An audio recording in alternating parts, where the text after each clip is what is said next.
places history cannot explain. Stories science still struggles to answer. And moments that refuse to be forgotten. Tonight, we step beyond the ordinary, beyond coincidence, and into the unexplained. Whether you're a skeptic, a believer, or simply searching for the truth, welcome to Strange Darkness Radio. Because sometimes the greatest mysteries are the ones that refuse to stay buried. The truth is stranger than fiction. And we are back. Welcome to Strange Darkness Radio, everyone. Welcome, Amy and Kyler. How's it going tonight? It's going pretty good. I'm so happy to be back. Oh my goodness, it's been such a long time. Yes, it's actually been a few months, I think, since I've been on the show. I took like a little break, and I'm just so happy to be here with you guys. Yes, and Kyler, Mike is not here, so Kyler is stepping in for tonight's show. Man. I figure we want to change it up a little bit. You know, Mike was like, "Hey, yeah, Kyler, man, you should just go ahead in there for a second. I'm gonna go to sleep for a little extra time." I say, "Yeah, go ahead, Mike. Kick your feet up, relax a little bit, take some time." Yeah, so yeah, Mike obviously will be joining us normally on the main show, but tonight we have a very interesting topic and book author. And but I want to say, I want to thank all of our listeners on YouTube. The YouTube channel has been growing steadily. I think we're at 55,000 subscribers, which is awesome because we need to put out more content on there for you all. And I want to thank our podcasters worldwide. I want to thank everyone for tuning in on all the streaming services. It's been amazing. And yeah, so the reason why we haven't been on, and I did have a couple of shows in the can that I did put up while we were out. And the little commercial stating that we will be back. I was dealing with some medical issues, nothing serious, but all that's been taken care of and doing good on that front. But while I was down, I did go ahead and finally do our website because it was, you know, I was like, why do we need a website? And, you know, because we have a Facebook fan page that everyone goes to. But I figured since the show is growing and we have all kind of different media avenues that we want to put out there, it was time to go ahead and put out a website. So hopefully you guys like it. It's my first stab at doing a web page. And definitely go check it out. It's strangedarknessradio.com. Very simple. And on there is various things. You can catch all of our shows, all the various streaming services. And you can go to our YouTube channel. It will show our most current shows and all that good stuff, which is cool. And I'm working on another portion of this. And I'm hoping I can get this all set up before this particular podcast goes live, to where I have a book author segment, to where all of our book authors who come on, they have a dedicated page to where you can go and check out their book. You can have more details about the particular episode, and it will show that particular episode that they're on, and along with their links and socials. So hopefully, fingers crossed, I'll have that all ready to go. But yeah, definitely please go check out our website and all that good stuff. And I think that's it. You know, and on that, you can click on Mike's information if you have any news articles you want to drop or something you want him to cover. For Amy, if you want her to check out a particular movie, you can, which she should probably be telling you this because at least she's on. Mike's not today. But yeah, you can go and, you know, if you want her to check out a particular horror movie, or you think something would catch her eye with that, or something that you would like her to review, you can leave that information. for her creepy segment when it comes to questions and all that stuff. If you have one that you want her to, ask us and have us do, that's there also. So yeah, just go check it out. Amy, any questions about that? No, I don't have any questions. I think you did a really good job, and I'm glad we finally have a website. And I think it's like a good way for people to get in touch with us. So I'm hoping that people are going to reach out and send us some questions, send me some feedback or questions, and I'm really looking forward to hearing from the people that listen to the show. Yes, definitely. All right. So with that being said, it's time to get into tonight's episode. Here we go. There are moments when the world we know simply stops. When the boundary between the living and the dead becomes uncertain, and consciousness seems to slip beyond the body. Tonight's guest experienced such a moment as a child. His name is Kieran Stanislaw Mace, or, as we'll call him tonight, Stan. After a devastating accident, Stan says he found himself outside his body, walking unseen through the corridors of a hospital. And there, he encountered something. Something ancient, something seemingly infinite, and somehow familiar. An entity that appeared to know him. Stan would later recognize corridors and locations he says he had seen while outside his body. But that was only the beginning. Paranormal experiences followed him throughout his life, challenging everything he understood about consciousness, death, and reality itself. Those experiences became the foundation of his book, Paranormality, Normalising the Paranormal. But tonight, we aren't asking you to believe. We're asking you to listen. What happens when consciousness leaves the body? What or who might be waiting beyond the veil? And once you've seen what lies beyond it, can you ever truly return as the person you were before? Tonight, we sit down with author and paranormal experiencer Stan Mace to explore consciousness entities, near-death experiences, and the possibility that what we call paranormal may simply be part of the normal that we do not yet understand. Welcome to Strange Darkness Radio. The truth is stranger than fiction.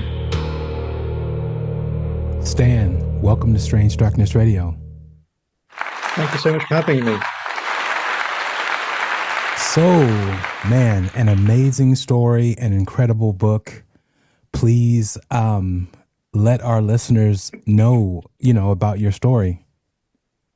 Yeah, of course. And thank you for that wonderful intro. That was fantastic to hear. I feel quite honoured, really. As you can hear from my accent, I come from Oxford. My stream or string of experiences happened in and around Oxford City, starting at the age of 5.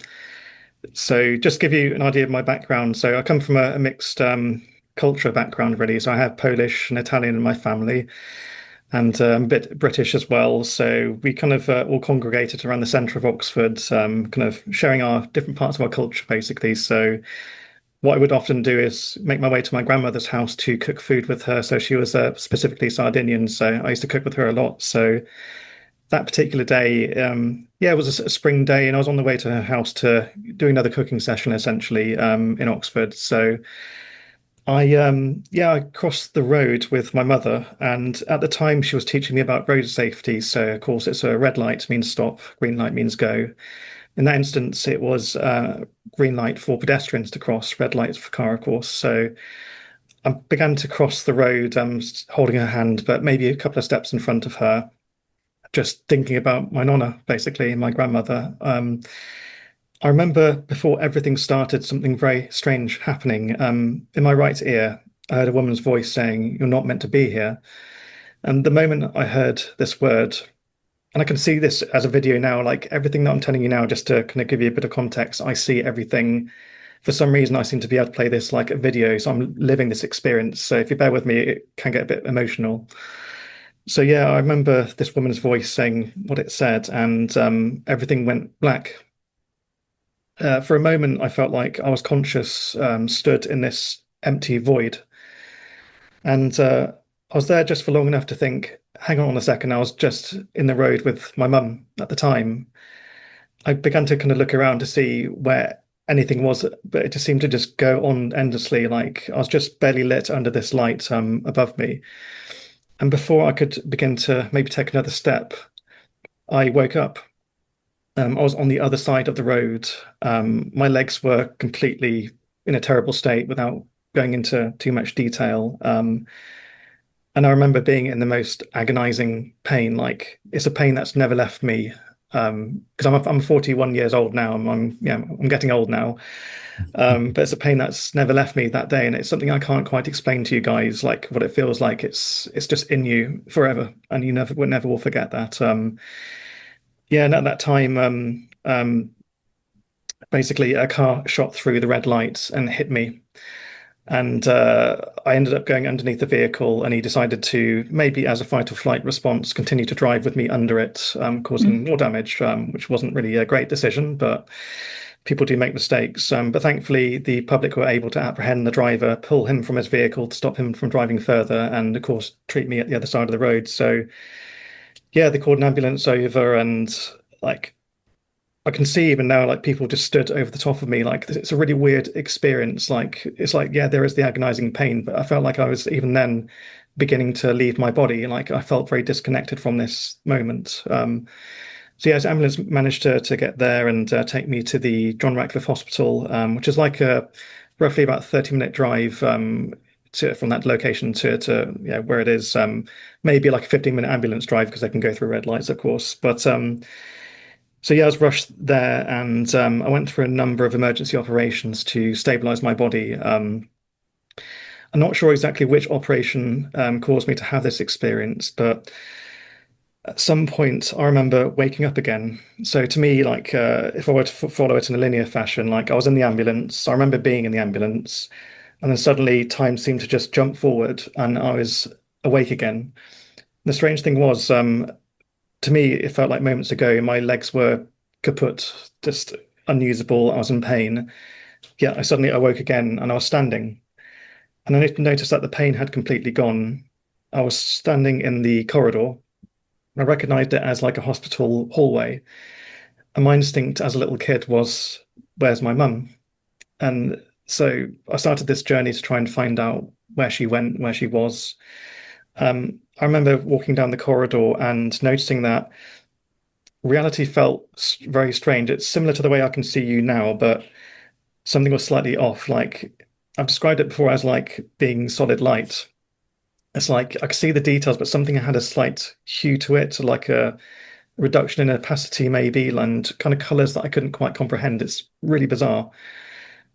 And I started to walk down this corridor, and through the first door, I saw a kid in a bed, kind of all patched up and had all sorts of things going in and out of him anyway. But he was conscious, sat in his bed.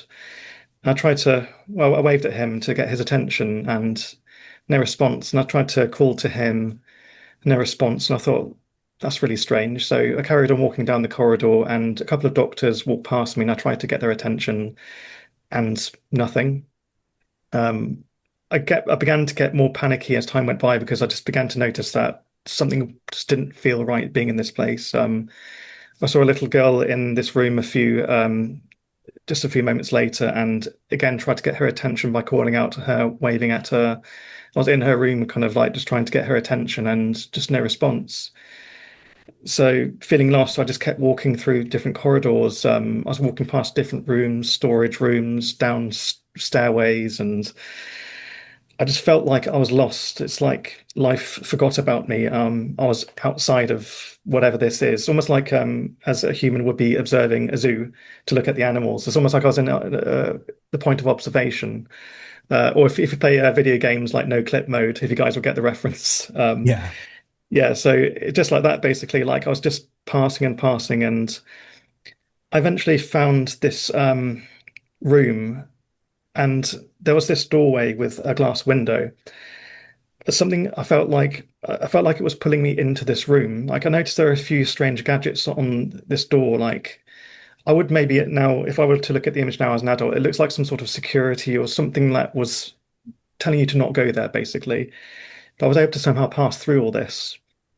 And I eventually landed at this room, and I felt like gravity was beginning to shift. Like rather than gravity pulling me down, it was almost like it was pulling me towards this particular location. And yeah, this room, it kind of looks like a storage room, but to the right of me, I saw a room, excuse me, a wall full of holes with all these metal doors kind of going quite close to the ceiling. So like row after row after row. And I in my mind, just assumed that there were washing machines.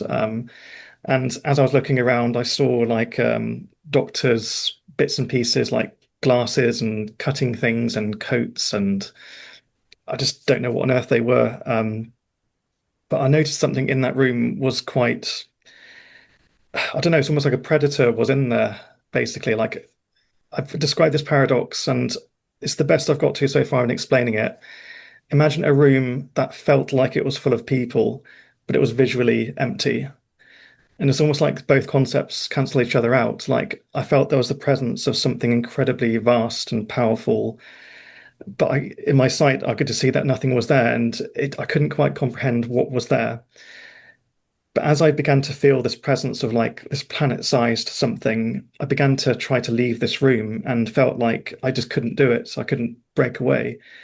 And that's where I began to connect to this entity for the first time. And it was like I was sucked into this black hole.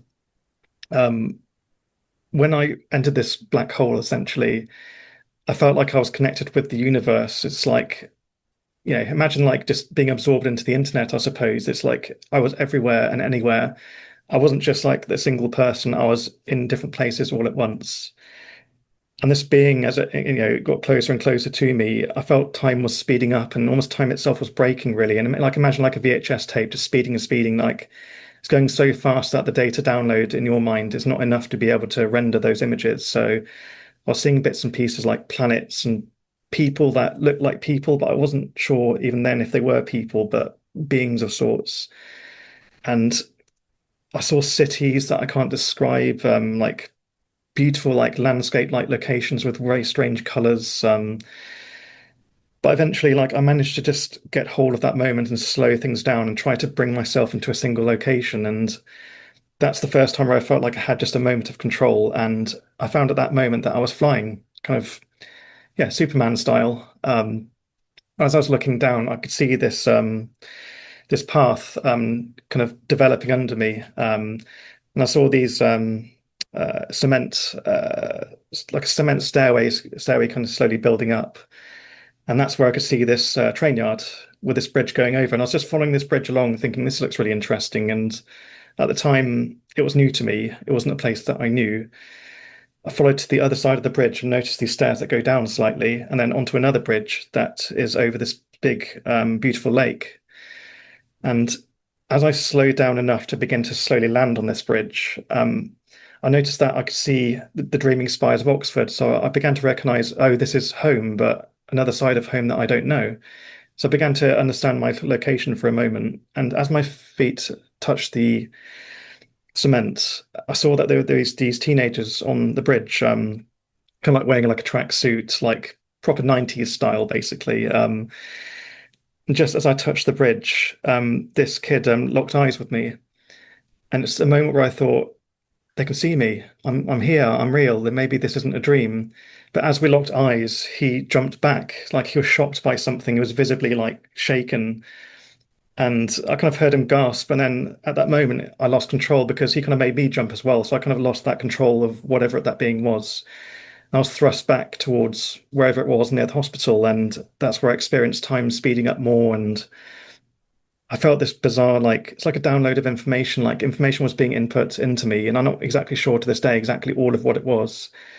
But it's like, an ultra compressed file. Like, imagine a file that's like 700,000 terabytes large, and you don't quite have the physical processor to be able to unzip those files and to begin to analyze what was there. And that information was so great, I felt like I was being burnt out. Like, it's just like, an overloaded fuse. It was getting hotter and hotter, and I was getting more and more panicked. And eventually, like, I kind of almost like lost all hope. Like, I felt like I was gone forever. Like, during that, during me telling you this story, like time itself, it felt like I was out there for like years almost. I was like lost in the ether. In some films, thinking about Insidious, they call it the further. In some books, they call it the Blue Island. It's like this intermediary place, like just outside of life. And to me, like I would describe this being like the old man at the edge of time. It's like he decides, or it decides who goes and who doesn't. And as I began to lose hope, I began to kind of realize that this thing, it knew me. We've met a few times before, and that kind of only to me makes it even creepier. And this thing, I felt like I was so overwhelmed by this thing because, like, I wouldn't say it's like evil or anything, but because I couldn't comprehend the amount of data and the amount of energy and power this thing had, like, you go into almost fight or flight mode, and even without your physical body, you have that fight or flight instinct. It's really bizarre, but anyway, once I began to realize that, I kind of panicked even more. And after the kind of losing hope, basically, all I could think of was, Mum, take me home. Yeah. And the moment I saw her face, I was like, the most immense power, like maybe something more powerful than it, grabbed me and forced me all the way back to my body in the hospital. And I remember like the moment I woke up, like after this adventure, I was kind of looking around the hospital ward, like I saw my legs were in casts, like both my legs were in casts. They had like metal going through them. Like I had one leg that was suspended in the air. My arms were in casts. I had all sorts going in and out of me. So I physically couldn't have moved to explore the hospital or this other location. So in my mind, I just assumed it was a dream because it's easier to think of it that way when you're already dealing with the trauma of the physical trauma and the psychological trauma of an accident of that sort. Mm. But basically, like when I arrived, like the first face I saw was hers, and like I get really emotional telling you, so apologies, but it's like that was the first angel I saw when I returned. Like my mum was there. And I realized like the only reason why I came back to life again, or back to this world again was her. I couldn't have done it if it wasn't for her energy. And that's, that's like super mum, basically. If she can help you from like, the other side of life, that's amazing. So yeah, like where it kind of lands in reality in my story, I went through a number of weeks of different other operations like skin grafts, and I don't want to go into too much gruesome detail, but things to kind of connect bits and pieces together. Basically, it was horrible. When something that major has happened to your body, it's pretty catastrophic. Absolutely. I joke sometimes I'm like a Frankenstein's monster, and it was at that point where the doctors were beginning to warn my mum, like saying like, this kid's suffered major trauma. It's highly likely that he's going to have brain damage. And it's even more likely that he probably won't walk again, but we're going to try our best. And, we're still trying to connect, bits and pieces to see if he can get his legs to move again. So yeah, that was quite, a few weeks I wouldn't ever forget. And massive thanks to the doctors and the nurses that helped me then. They were incredible. But anyway, a few grueling weeks later, I began to kind of feel a bit more better physically. Like I didn't have any emergency, machinery attached to me. I don't know what you would call it, to be honest. I'm not an expert like that though. But anyway, this nurse came to me, bless her, and said, hey, you've been doing really well. Like, would you like to go on a little she called it a joyride at the time anyway. Do you want to go on a little, and she kind of appeared with this little wheelchair. I thought, well, hell yeah. Like, I've been in this week for so long. I've been getting like bed sores and all sorts. So I thought, yeah, definitely. So she managed to get me into the wheelchair with the help of a doctor as well, because obviously I was still quite heavy then. And yeah, the moment I sat in the chair, I just thought, this is amazing. Like, this is what living is feels like. I remember this is what it's like to be alive now, like with a bit less pain. And as I began to enter the first corridor, that was just a short distance away from where my bed was, I got that funny feeling that I felt on the other side. And when I describe it, it feels like gravity, and often it feels like being pulled down from like where the solar plexus is, like the stomach is. It's like a pull down. Mm. And that's where I felt as I began to realize that what I was seeing there exactly aligns with what I saw at the start of this adventure. Um, I began to get nervous then, and the nurse was beginning to like sense that I was feeling a bit off and just tried to kind of go with the flow kind of thing. As I continued on this journey, more and more things aligned. There was exactly the same kid that I saw in the dream to the right. Just a bit further down was the lady, excuse me, the kid on in the room to the left, the little girl. And the lady kind of took me further down the corridor, and I was beginning to get more and more panicked as like the little like granular details that I saw in this experience, like even posters that I saw on the other side that were there, like odd cracks and stains. And I began to tell her, I want to go this way. And I was kind of directing her where to go on this adventure, go left, go right. We went into an elevator a couple of levels down, told her go here, go past the cafe, go past here. I just seemed to know exactly where I was going. And the strange thing is, in my body, if I was to be rushed into the ward, maybe I went past those areas, but I wasn't conscious, but at least conscious enough to be able to record that data. But I still wouldn't discount that memory could play into this, though. Like that, But to me, like I visited those areas without physically having a body. Yeah. And the crux of that segment is eventually we got to this area where it was like a more secure area where she couldn't take me further. And there was a security door at the end of this hallway, which led to an area that wasn't supposed to be in. I think it's where she began to realize, oh, I think I've actually taken this kid a bit too far. I kind of like maybe got ran away with it, because by then I was panicking more and more as I looked ahead.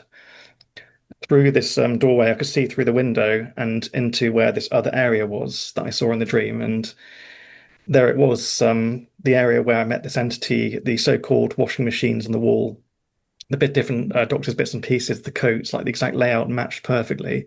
Mm-hmm. That's where I Wow. realized where I met this thing, it was a real place. I later researched this room. Of course, in that moment, I didn't know what it was, though, but I later researched this years later when I was beginning to come to terms with this experience. That room was essentially the first part of what the morgue used to be at the hospital. So not the main morgue, but there was like a first processing room before you go into the other section. So obviously that's why there's security there. Yeah. So this poor little kid ended up in the morgue of all Oh my places. gosh. So I do Mhm. kind of question, like, what is this entity basically? Is it consciousness formed from the pain and anguish of those passing, or just maybe lost spirits? Mhm. Could it be basically a psychological manifestation that I kind of made up, just to survive that ordeal? Because that's certainly a possibility. Yeah. But the fact that it aligned with reality, that's what spooks me the most and makes me lean towards, okay, this is in the paranormal realm, as in like the unknown. I can't define this just yet.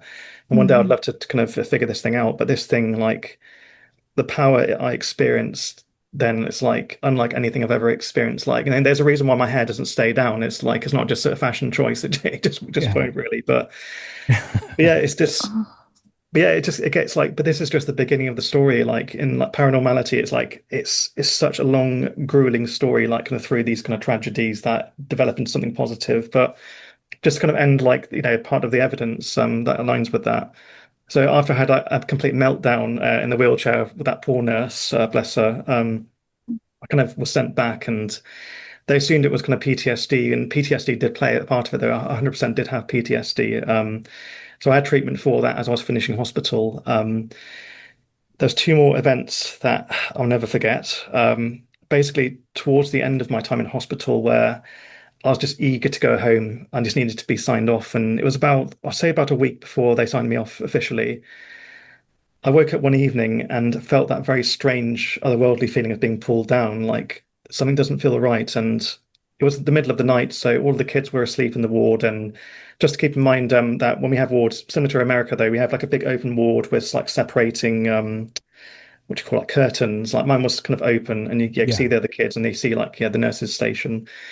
So like the nurses were across there doing their paperwork with like a dimly lit light kind of thing. I thought, okay, something's at the end of my bed. I could feel like a weight and a shuffling down there, and I could see that the nurses were over there busy.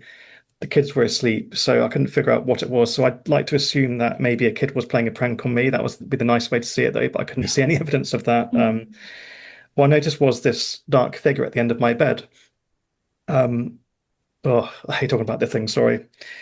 Right. So this thing at the tip of its head, I saw was like burnt meat and kind of charred wood. If you can imagine that being together, basically, Oh, and it began to rise up above the end of the bed.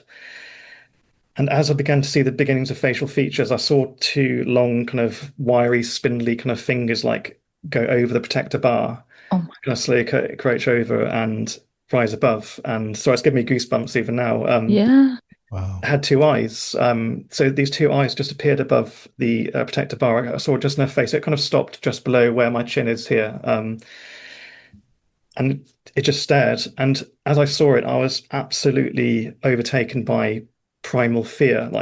But I couldn't Yeah. physically move. Like I think of the phrase, I forget who said it though. I must scream, but I cannot. Basically, it's like I had no mouth and I couldn't move. But Yeah. it was so fixated on me, and it just simply observed me as if I was something to be studied or enjoyed almost. And So you had I the tried. symptoms of sleep paralysis, meaning you can't move, Yes, but you can visualize, see, absolutely. sense, I've smell.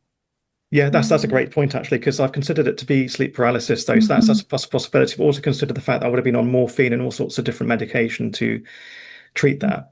But the only Mhm. reason why I'm saying this again, it links to reality because this blooming thing followed us home after this event, and that's like another big part of the story. Oh And gosh. and eventually, like after a number of years of harassing my family, was witnessed by another medium who came to visit us one day, and this thing I'd never described to all of my family because, quite frankly, we were a single parent family. So my mum was just managing us on her own. Yeah. I didn't want to add to her burden by telling her everything that was going on. Mm. But this thing eventually, like, it got to a point where it was so extreme where we had to call the help of a medium. And back then, I didn't believe in mediums. I thought they were all jokes and liars. Little did I know. Yeah. But this lady confronted this thing, dealt with this thing, and I asked her to draw this thing without me explaining it to her. She drew it bit for bit exactly as I had been seeing it for many years. So I do believe this thing is real. I don't know what it is, but it seemed to enjoy my suffering. But yeah, just to add to the end of this little story, basically in terms of like landing evidence. So I mentioned I was flying over this bridge. I would like to fly now; it'd be a really cool skill though. But so I haven't really been able to do it since, really. But so yeah, basically a number of years later, I must have been about, gosh, about 9, 10 roughly. Keep in mind this is the 90s though, where there's no health and safety. Kids would just be left to do whatever they do, basically. Like to be fair, this is like late 90s anyway. But so yeah, I was with my friend. We used to like to go to these pools in Oxford, Hinksey pools. Oxford's quite known for having terrible traffic. So my friend had this idea, said, "Hey, actually, if you can get your mum to drop us off in this village just outside of Oxford, we can take a shortcut cut in and avoid all the traffic." And I thought, great, okay, well, I don't know this place, but I'll trust you. So we went to this beautiful village, South Hingsey Village, gorgeous little kind of location. And he said, "Yeah, hey, just follow me, and we'll go this way." And this is the area where locals call it the Devil's Backbone, which I find is quite apt for this experience, really. So it's like a string of paths just outside the city, and this area floods quite a lot. So when you see it during flood season, it looks like a backbone going in and out of the water, like a serpent almost. So that's where it gets its nickname from. So yeah, but I didn't know that bit then anyway. That this was me as like a new experiencer, I suppose, like just going along with the flow. So yeah, I went with my friend to start this journey, and it's not too long of a walk. And just towards the end of this walk, I saw these steps, these cement steps, and that's where I had that pulling feeling again. I thought, I recognize this. Like I had this many years ago. It's coming back again. I walked up these steps and I saw the train yard, and I began to realize again this thing's aligning like it did back in the hospital. I walked further as my legs were wobbling more and more, and I reached the end of this walkway, took the steps down, and there it was, the lake. And this is a place that in my body there and then I hadn't been to before. I had no memory, as in conscious memory, of being there. Yet I'd flown there, identified the exact location, and I was able to see the tiny little details I identified. So the Dreaming Spires of Oxford, though. So I remember seeing specifically like Christchurch College. There's like a few old church buildings, like everything aligned exactly as I remembered it in this almost like a photographic like print of this moment that I had outside of the body, so to speak. that's where I had another meltdown. Basically, like I just couldn't even speak to my friend. Like I wasn't exactly screaming out and all that day, but I just froze and was just, I can't explain the feeling. And the best description I've come to this is what psychologists now call ontological shock, which for anyone that doesn't know the term, I'm sure you guys know anyway, but it simply means the shock you experience when ultimately the knowledge that you have, which makes you what you are, for example, your belief system, your worldview and knowledge gets completely and utterly torn apart. Yeah. And you're left with, who am I? What is this? And why am I here? But imagine experiencing that as a kid. That's It really does. that's I can't imagine. It that's messes what you I up. was thinking. I just want to say this. Yeah. The whole time you're talking, I'm thinking about your age. Please, Right. please let our listeners know the age you were when this event occurred. Oh yeah, so the accident happened when I was 5. You guys may argue as to like how can a 5-year-old remember this much? All I can say is I did. I can It's believe it. common assumption that that is the case, but there's lots of evidence that does happen. But when you have such a traumatic experience, it stays with you, and you never forget. You know, forgive me for going into the detail. Like I can remember, I can see it now, what the underneath of the car looked like that ran me over as I was conscious enough before I went, went blank. I was kind of on and off during those moments to record bits and pieces I saw before I was dragged over to the other side of the road. So when people kind of say to me, yeah, you can't remember that, well, it's not fun to remember it. I don't like having to say it, quite frankly, but unfortunately it is. But and then yeah, and I want to talk about what happened to me on the bridge. I was, like I say, about 9 or 10 roughly at that age. So like a few years had passed.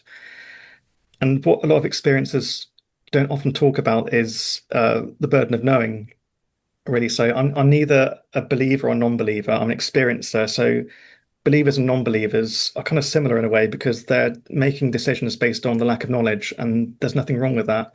You can be skeptical of certain events as well. Again, perfectly okay. But when you're given an empirical as an experiencer, whether you like it or not, you've got to live with that. So I had to go back to church, and I was brought up Catholic originally, and this is nothing against anyone who's Catholic now or any religions really. This is just my experience, of course.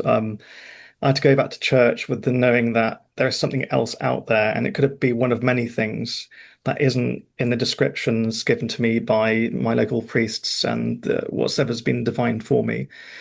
And as well as that, I had to go back to school and be a normal kid after knowing what I knew. But I was so young then, I had all of this information stuck inside of my brain. I didn't have the cognitive ability to begin to describe these kind of things. And that's why now, as a very old 41-year-old man, I'm kind of now able to go back to those memories with a higher processor now. I'm much more versed in language. I have, thanks to my podcast as well, I've spoken to many different people about their experiences, which has helped me to understand my own some more. Now going back to that very large, 700,000 terabytes of data, and now beginning to decompress bits and pieces and learnings. And the one takeaway I do have from this is a thing that the entity said to me on the other side is, there is no me and I, there is only we and us. And that's it's creepy, but it's at the same time, I feel like this is no knowledge. Like there are no separations between each and every one of us. Like, Exactly. for example, I'm in the UK, you guys are in the US, and we're basically different locations across the world, basically. All of these separations don't really matter. We're all beings interconnected as part of this grand universe. And it's almost like this entity, yes, we've met before, maybe. The entity was just reminding me that we are so much more, basically. Like, it's almost like the power isn't without, it's within, if that makes sense. But within is the connection to everything. So I know it all sounds a bit airy-fairy and fey and such, but either way, like, that's what I've had to sit with. And yeah, like, I just tried to go back to church, and these lovely hymns being sung and these lessons being learned, all these happy people, and I was just miserable, thinking I feel like I'm dirty because I've had this experience. And at the same time, like what you're saying, I don't believe in it anymore, and I can't because you're trust trying it. to make sense of it. And then also you will hear from, whether be it Catholic, Baptist, or Christian, that you're supposed to totally repel anything that's not Absolutely. based upon religion. Anything you don't understand, you're supposed to deem it as demonic, evil, and don't even entertain it. And so I totally understand what you're saying. Absolutely. But yeah, this, on the positive side, this experience, I found that when I came back from this connection with whatever it is, it changed the way my brain worked. Before I was quite a happy-go-lucky kid, but I wasn't creative at all. And I know at the age of 5 you haven't fully developed enough to be able to be, to know who you are really though. But either way, when I came back, I had this artistic ability, and I noticed that my brain worked very differently. Like my emotions felt very deep from a very young age, and that could be part of the PTSD and the trauma. And I get that kind of activates that side of you, because it's rare for a little kid to have depression, because usually depression is a very complex emotion. You often hear about that with teenagers and adults. It's very rare that you hear kids have depression, and that's what I was diagnosed with quite a young age, along with deep PTSD, and it almost kind of just signifies that change in mind. But I had this artistic ability, and I kind of feverishly drew a lot towards the end of my time in hospital, because I realized that the more that I drew, the less my physical body hurts. And it's like I described it as bloodletting of pain. It's like you're just letting it out. Mm-hmm. I've continued with that ability since, and it's led me to, I'm a graphic designer now, and I'm a kind of psychedelic artist as well, and I do all sorts, with my ability. But there's something that kind of gave me is like there's an artistic ability that I had. I was many years ahead of kids in school, and it's even like when I went into primary school, when they could see that, when they could see what I could do, they even said to my mum then, like basically Stan, like there's nothing we can give Stan at this school which would, placate him enough to satisfy that need, but we'll support him through his artistic, talents as much as we can though. So yeah, they let me do like maths, and on the side I'll be doodling or do a bit of like basic science. And I was kind of doodling away. So they kind of left me to do it basically though, but that helped me just to begin to like get through all of that. What on earth happened? Yeah. What on earth Yeah. happened to me? Where did I go? And another beautiful part of that actually is one last thing. I'm going to give you guys a positive as well, because I don't want to scare you guys as well, because a lot of good did come out of that anyway. With this kind of connection that I had, like this, I had this deepness and advancedness of thought and artistic abilities. I had these experiences with what I would call the sky doctors. So if you imagine, like in the hospital, I have my physical doctors helping my body to repair, and God knows how I actually survived that. Doctors were expecting me to not walk, and I walked. Doctors were expecting me to have a certain amount of brain damage. Thankfully, touch wood, I don't have any, although my friends would say otherwise. But either way, like Yeah. I had these experiences like for a number of years after. Like I was in primary school, and I'm not sure what the equivalent is in the US, though, but primary school is like the school you go to between the ages of 5 and 12. Elementary and high school, Elementary, I yes, think. thank you. Yeah, elementary. My dear Watson. But yeah, so I used to kind of walk away from my friends like instinctively, like it's almost like I was taken over by something. So we'd all be playing out in the and on the grounds at lunchtime. I'd walk away, and I didn't know why I was walking there, but I just let my body do what it needed to do. And I used to lie in the grass and look up at the sky.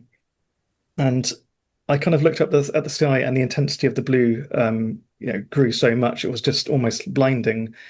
And I saw the sky open up, and what I would see is kind of like I was looking through a portal where these beings were looking down at me, and they kind of looked similar to doctors, wearing kind of doctors' coats and masks and everything. And the weird thing is, like, I'd go into this meditative state for around 5 to 10 minutes, and my friends were so oblivious; they hadn't a clue that I even walked away anyway. But I would do this quite a lot. But I feel like I would have a conversation with these things, like almost telepathically. Like they were asking me questions, I was telling them answers, and they were passing information back and forth, back and forth. And at the end of these conversations, I would get up, like wipe the grass off me, and just go back to my friends and not think too much about it. But I had the feeling of the conversation, and the annoying thing is, I don't remember exactly what was said. It was like it's almost like there's a threshold. You're not allowed to know these things. Like you have to go back to being a kid in this life and continue this journey. I'm not allowed to know, but I had a feeling like I feel a bit better. So every time I had a visit from the Sky Doctors for that time over a number of years, it helped me feel almost like when your spirit returns to your body, basically, it's like putting back on an old sock. It's Mhm. like, you want to get a nice fresh sock to put on, of course, though, but imagine putting on an old sock and it never quite fully fits, basically. It's like slightly, ajar, and you kind of twist it this way, twist it that way, and it doesn't quite work, but you just have to just deal with it. And it's kind of like putting your suit back on, your body or vessel, I suppose.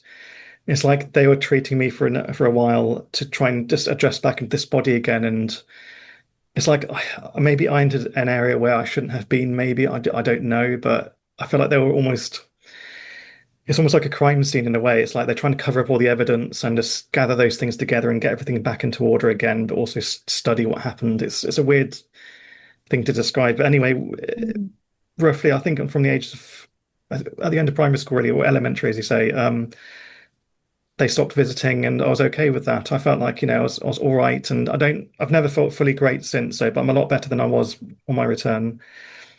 So yeah, so my whole story kind of comes to the question, like, what is consciousness? For my evidence, I'll present the idea that consciousness seems to survive without the body. Like this body is a vessel, much like the car is that you drive every day to go to work. Like, if you guys, can we mention brand names on here? Am I going to get you in trouble? No, definitely. That's fine. So, say if you drive like a lovely Ford vehicle, like you don't get to work and everybody call you Ford, do you? They call you Bobby, for example. Like, it's just like the vessel that you're in now. Like, this is my Ford that I'm driving right now, but I'm not always going to be this version of Stan. Basically, I seem to be so much more than that. And also, second to that, idea of consciousness is there's something else out there. There's a bigger fish, and there could be that there's another bigger fish beyond that bigger fish. Be the way that the God that I was told to pray to, and the saints I was taught to learn from, perfectly fine stories though, but there's something more outside the bounds of the parameters that have been set for us. So yeah, sorry, I have to take a sip of tea now. I'm sorry. Oh, sorry. Can I ask a couple questions just while you were going through? Oh my God, it's just crazy. All of the things that you went through in such a short amount of time. I cannot even imagine it. Yeah. My first question, going back to when you initially saw that entity or you felt the entity, do you think that was the same one as that terrifying burned looking one that you encountered in your hospital bed? Do you think there was a connection there?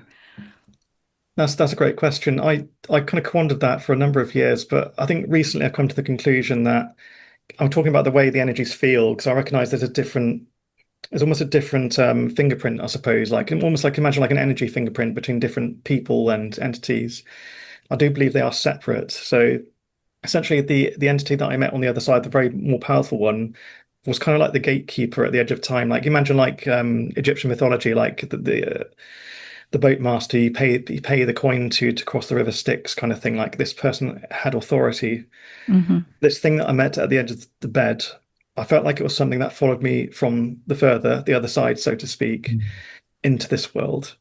And this thing, from my understanding of its behavior, and I'm almost now trying to think about it as I'm studying an animal, so it seems less scary. Like its behavior it was fascinated by me, and it seemed to enjoy the things that was happening in my life. And like I had quite a sad time, quite frankly, because just give you a bit of context, guys. Anyway, so you guys decide what to believe as well. Don't let me tell you what to think, of course. So just that context.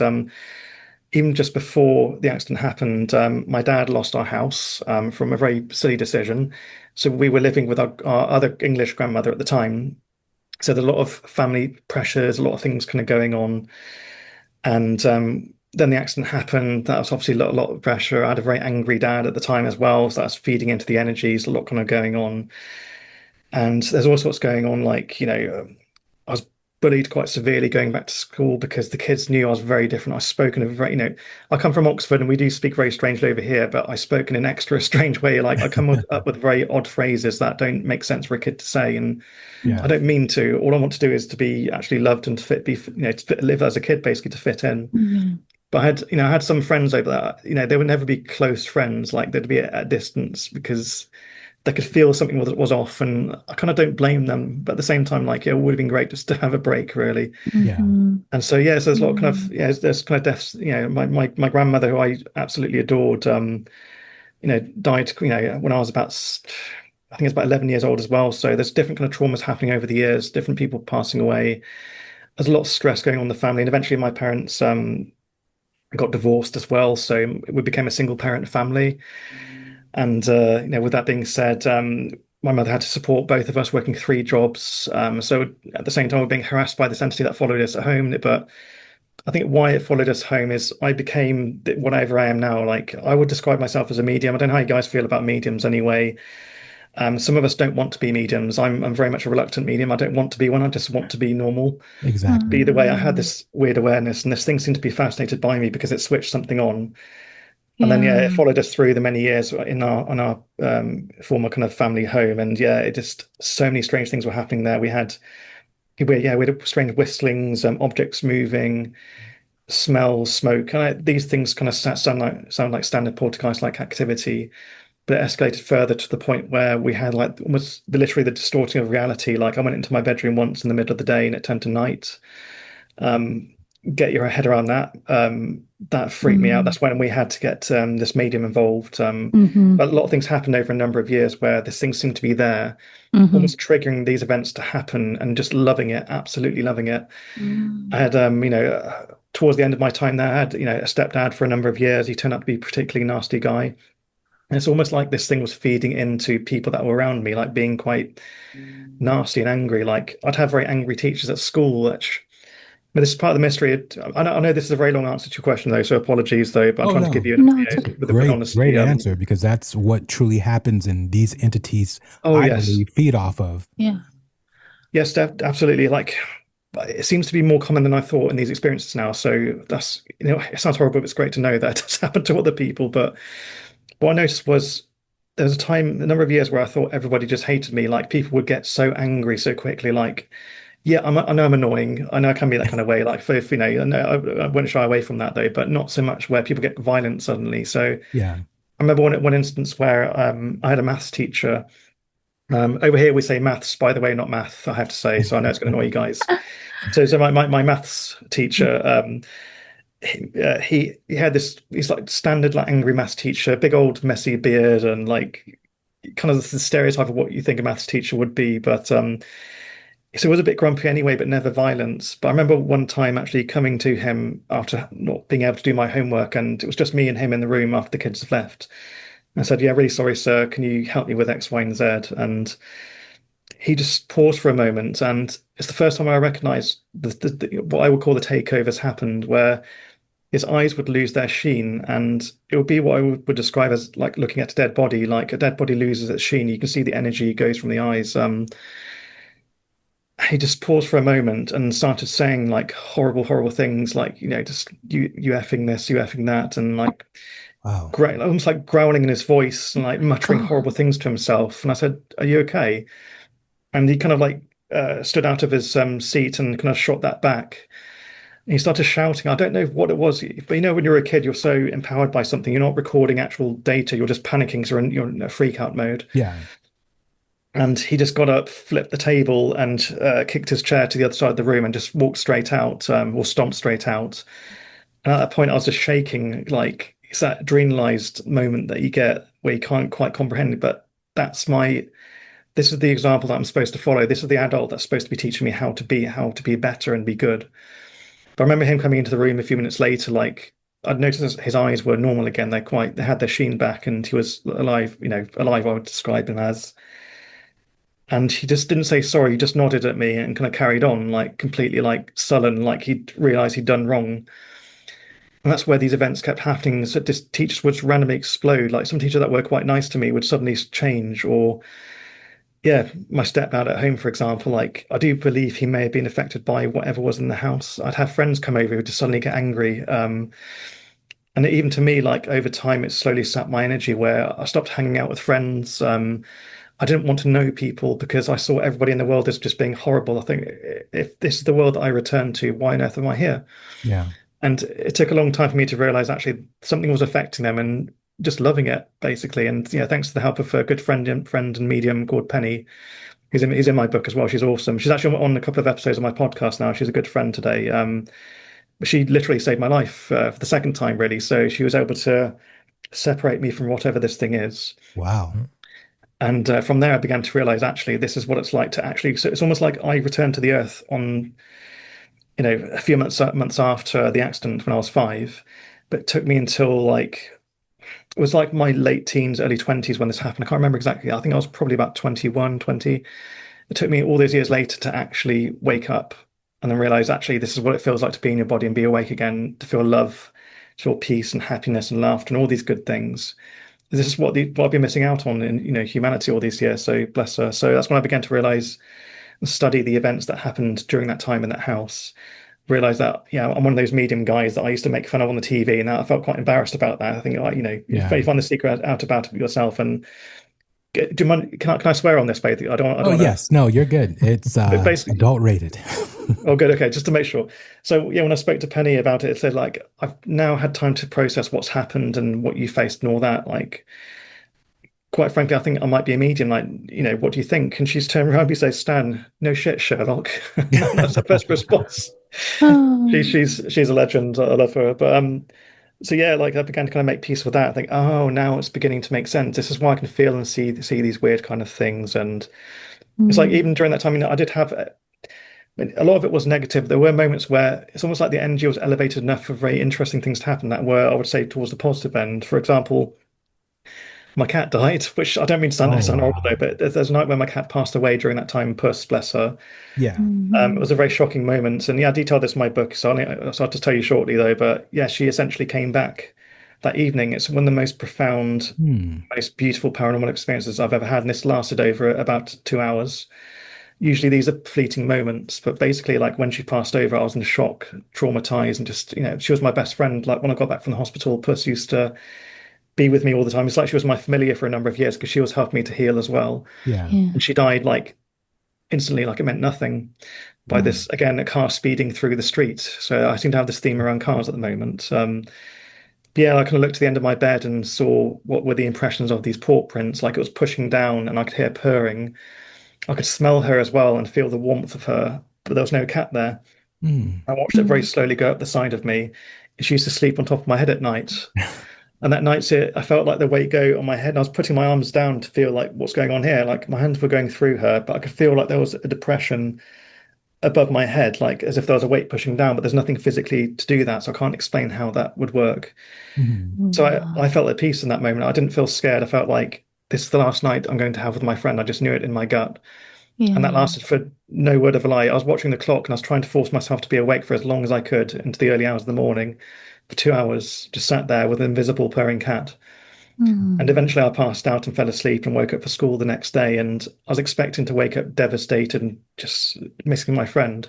And I Mhm. felt so happy. I felt like I had a chance to say goodbye. And it's like she was doing exactly what she did when she was alive, looking after me. Yeah. So Yeah. what a Yeah. beautiful cat, though. But yeah, I tell the story Closure. in more detail there anyway to give more evidence, though. But this leads to the fact that, the strange and unusual does happen to the most ordinary people. I Yeah. consider myself ordinary, at least before all this anyway. Yeah. It can happen I'm to one. anybody at any time. And it's okay to talk about these things. Sorry. Oh, no, I'm sorry, Stan. I'm wondering that had that traumatic accident not happened, if any of this would have, like, would you have Yeah. gotten these? I mean, I know you say you're a reluctant medium, but would that have happened without that traumatic accident? What do you I, think? I suppose I don't know because I haven't lived that different timeline. I only know this particular Mm. timeline, though. I mean, it's a possibility because, yeah, I do have these photos I would love to have investigated of photos that were taken of me before the accident happened. So, roughly about a month before it happened, my mum was very proud of herself. She bought me a school uniform because I was going to start primary school then. So, we had to wear a particular this part of Oxford, we used to wear, even when they were kids, we had to wear ties and these blazers and just shirts and all that. It's all very kind of like posh looking, really. So she kind of took a few photos, really proud of that. And the strange thing is, there are these like anomalies on the photos. And keep in mind, this is like the 90s, so we had to develop photos back then, no digital cameras, of course. And there are these lightning strikes through the photo. And maybe if I can share with you guys anyway, if you can provide any further info, you're welcome to those. But I haven't Oh, explained for them sure. yet. And basically, like, yeah, this was taken roughly about a month or so before the accident happened, and there are these lightning strikes going through my legs, my arms. Like, I have kind of analyzed them to think, could there be misprints, double prints? For example, if someone took a photo of some trees, some branches, that could have maybe superimposed, and then you can get anomalies like that. They Mhm. don't look like trees or branches; they look like pure energy.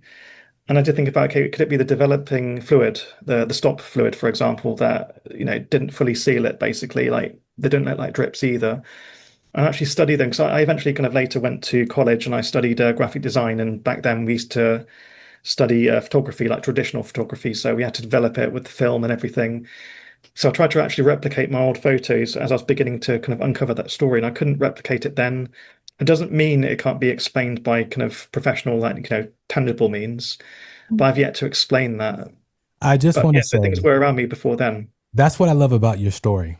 From the start of your book to the start of any of your YouTube videos that I've watched, you always say that, is this paranormal? You like debunk yourself and you look for other reasons or possibilities instead of going straight to the initial, this is paranormal, this is, and I don't mean from your story, because your story, you're just telling it you're telling it like, this is what happened to me. Like you're telling a family event or an event, a vacation, which is a horrific vacation, but you're telling it as a matter of fact. You're not telling it as a book author. You're not telling it as a person who's writing something down. You're telling it as a factual, this is what happened to me and this is my story.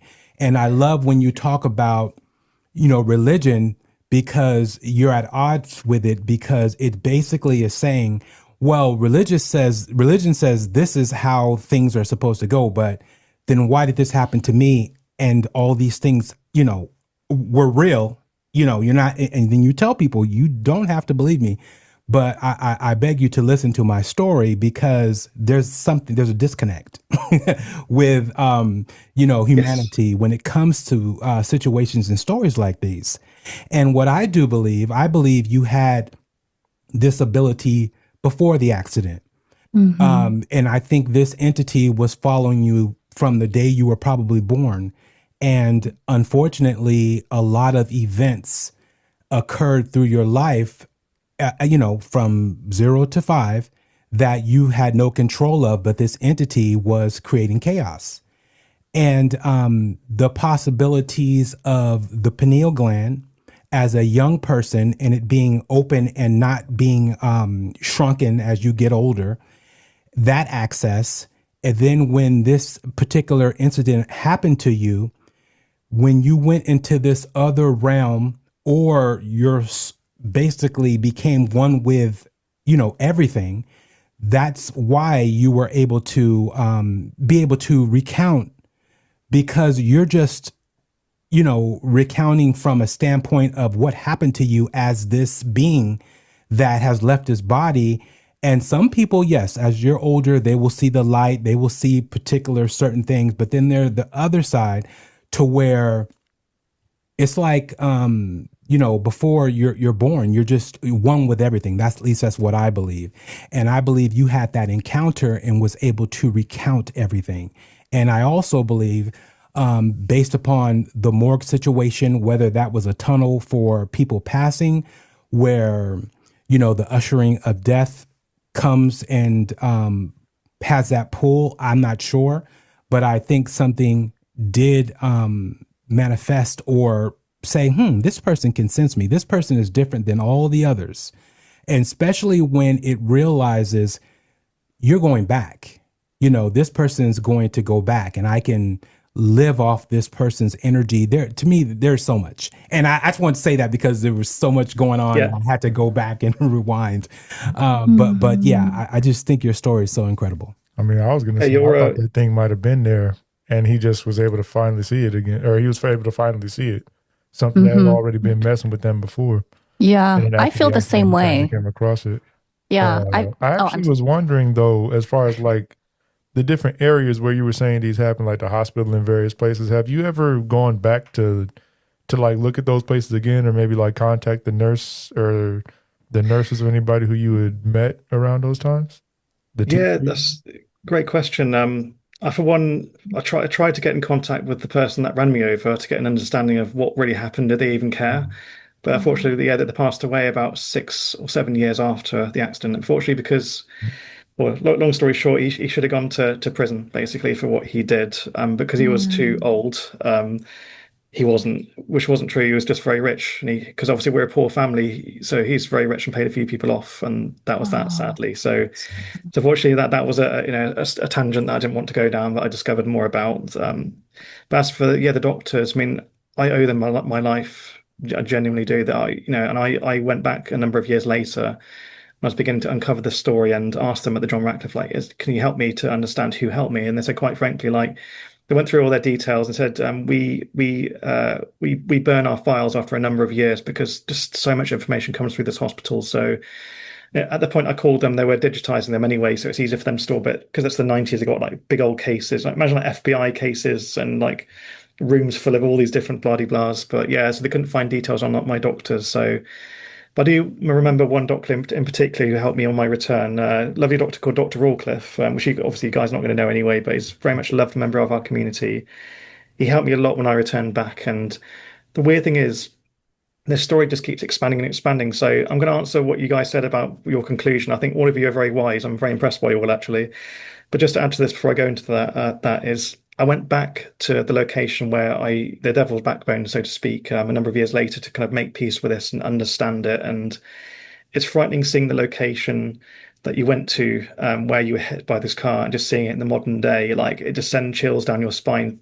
And I look at people walking by thinking, guys had no idea what happened here, and would you even believe me anyway, quite frankly? Like, but yeah, I kind of went there to make peace with that. And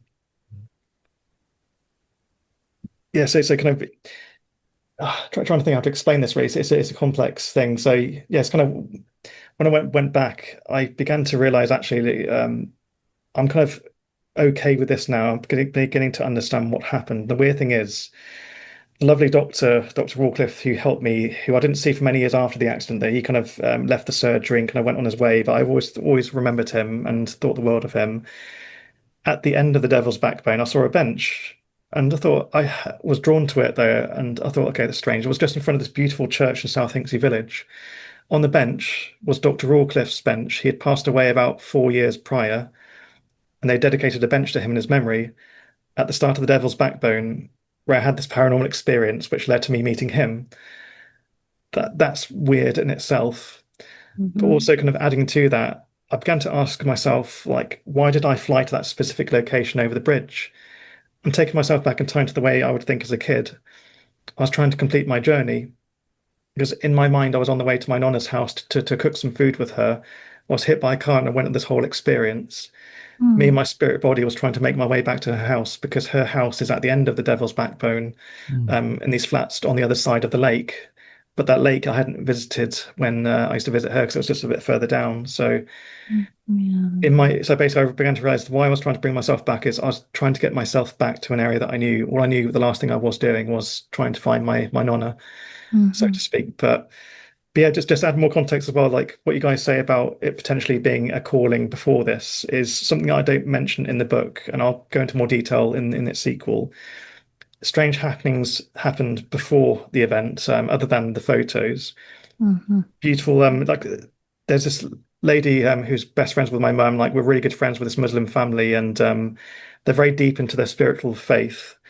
But usually they don't often speak about mediums. I do believe my mum's friend was one of those. I didn't know at the time. But basically they would have these kind of, best friend conversations all the time. They'd always be in touch. We'd always kind of walk to school together, like both of our families, back and forth. And she had a conversation with my mum a couple of weeks before the accident happened and said, I had this really strange dream. I really feel like I need to tell you about it. And she said, I saw this man in black stood at the edge of a road at this crossing, and she said, I think it's the crossing on the Abingdon Road just outside of Oxford. She sort of identified the exact location, and she said, it's really strange, but this man was stood there watching me, and it's almost like I was walking to work and I just stopped because I knew he was watching me, and we locked eyes. And she said I could see bits and pieces of detail, and he was wearing a flat cap.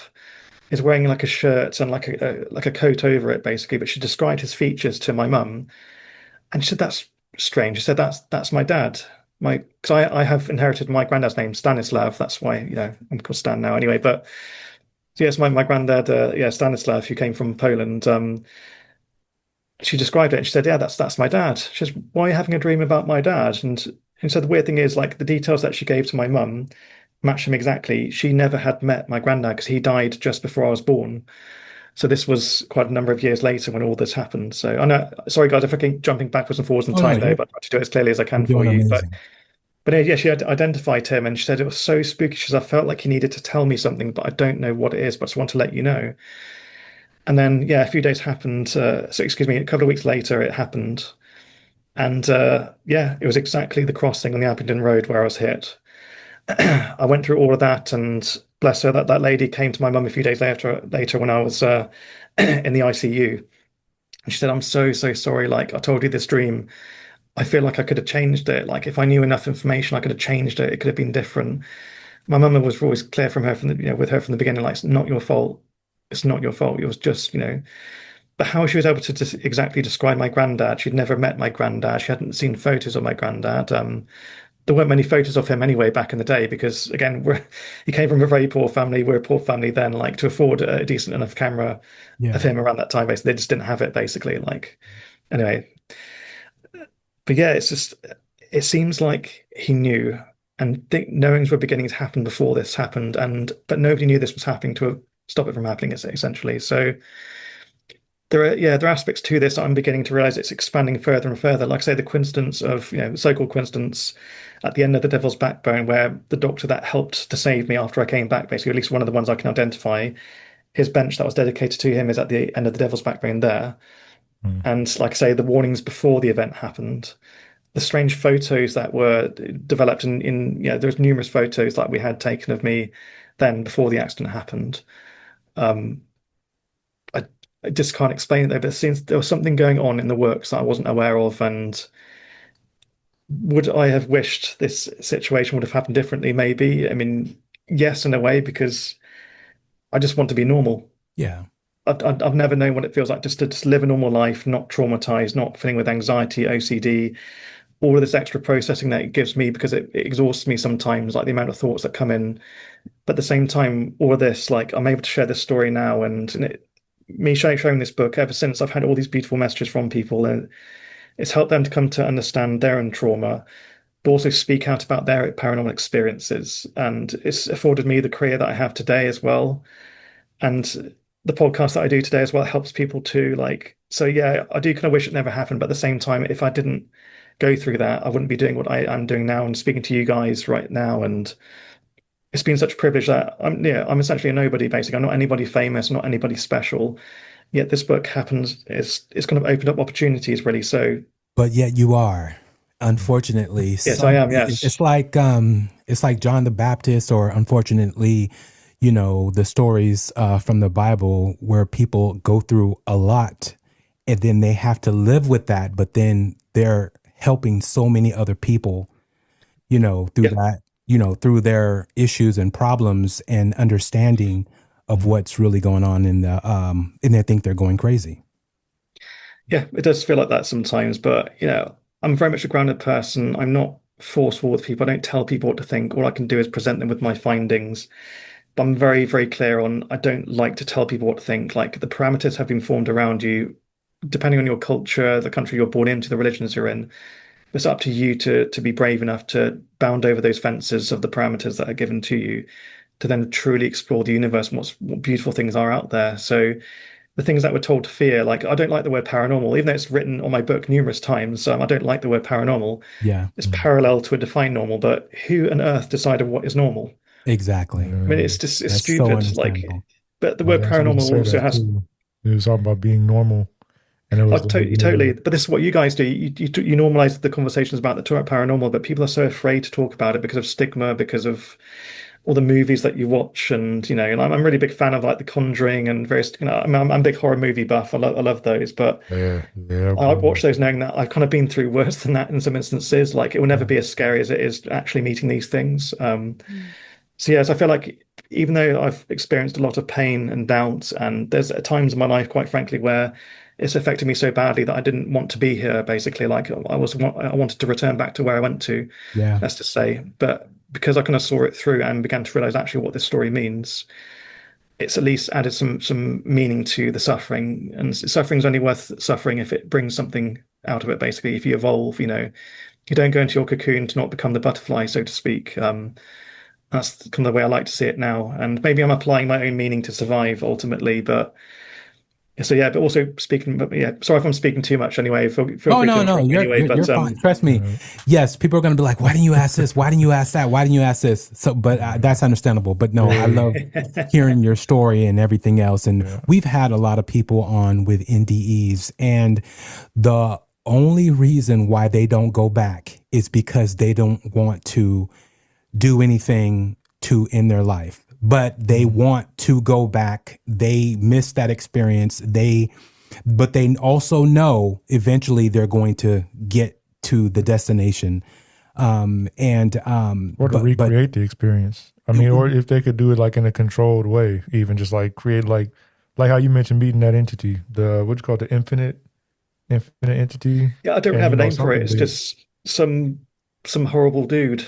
I think for now, I don't really have a name for Well, it. yeah, you might not want to meet not him. that one. No, not the one at the bed, but the one you met. The phrase you had mentioned.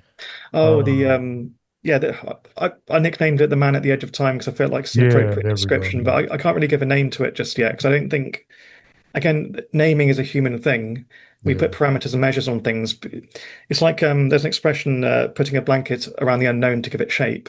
Yeah. We put shapes around things to make it seem less scary because we're afraid of not comprehending or knowing these things. And you did say I don't think it even has a shape? name. It doesn't understand what names are, to be honest with you. Sorry. I was wondering, you said that because the entity, it didn't have much of a shape to it. No, it's the one that you said it like you said like the end of time area. Yeah, it's because like if you can imagine what a paradox is like, and I know it's quite hard to do, like it had no shape because again, shapes and understandings in this world are formed on the limitations given to us. So we have time here, we have mass, we have the various different things we use to operate within this realm. Where it operates, that there are no boundaries. It's like everything is everything. Everything manifests instantly.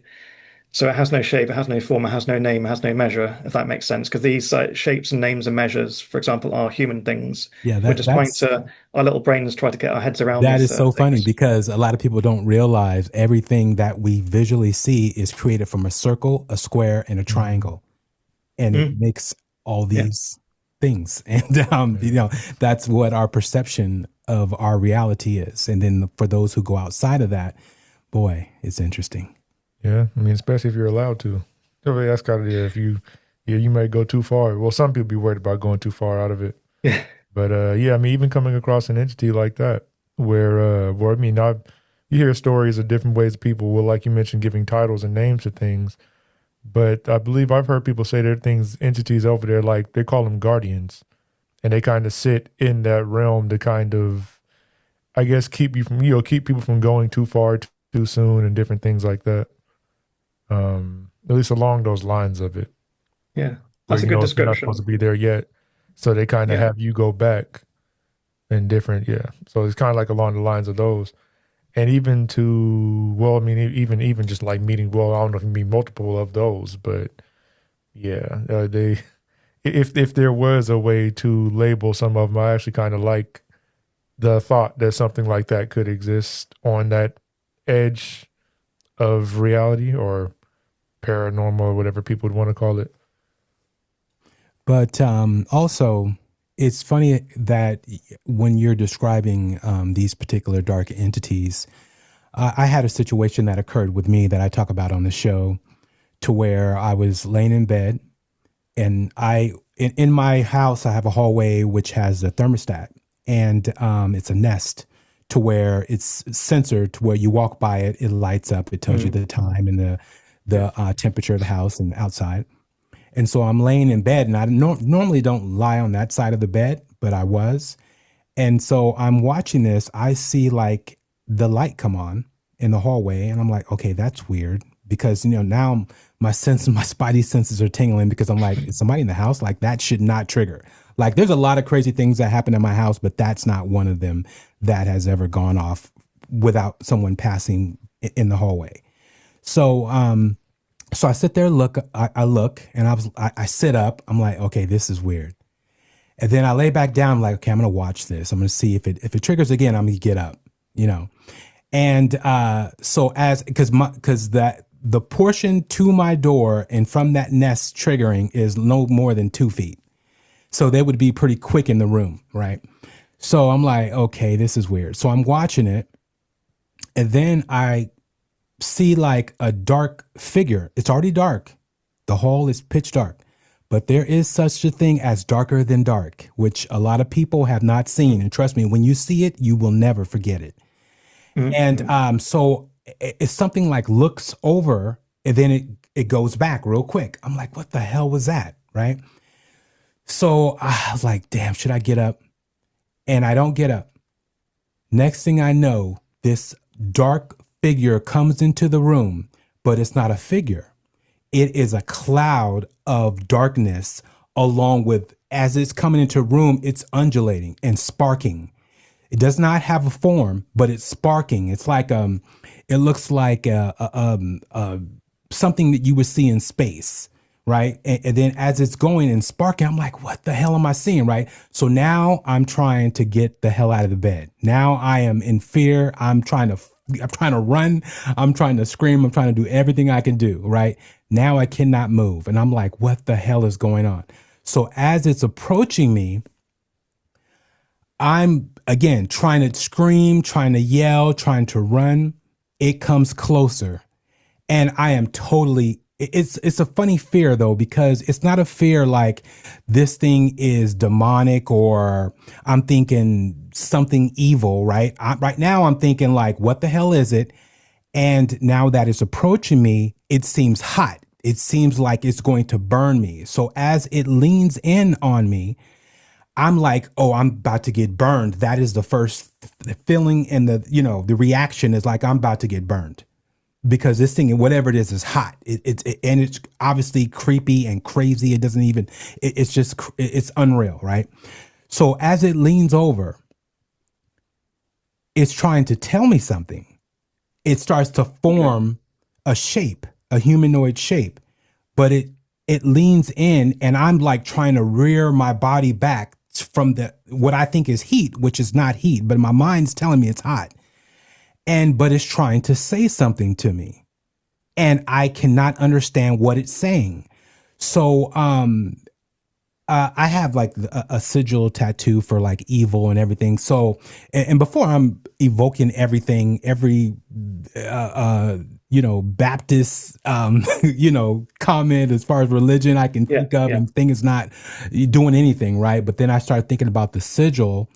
Then it starts to, it starts to like kind of rear back. And as I'm doing that though, it's trying to tell me something. And then after this whole thing is over, it never felt evil. It never felt demonic. I was terrified of it, not even a question, but it was trying to tell me something. And it just seemed like after I analyzed it, like you were saying, and thought about it, it was because I had things going on in my life at the time that I had questions about, or there were certain things that just weren't, right. And Caller. at that, sorry about that. There's so much going on. I don't know if that came through the system, but because I have so many things hooked up. But anyways, so as that occurred, I started to think, man, that I wanted to know what it said more than anything else. I was like, I couldn't understand what it was telling me. And then later, to me, I kind of figured out what I possibly thought it could be.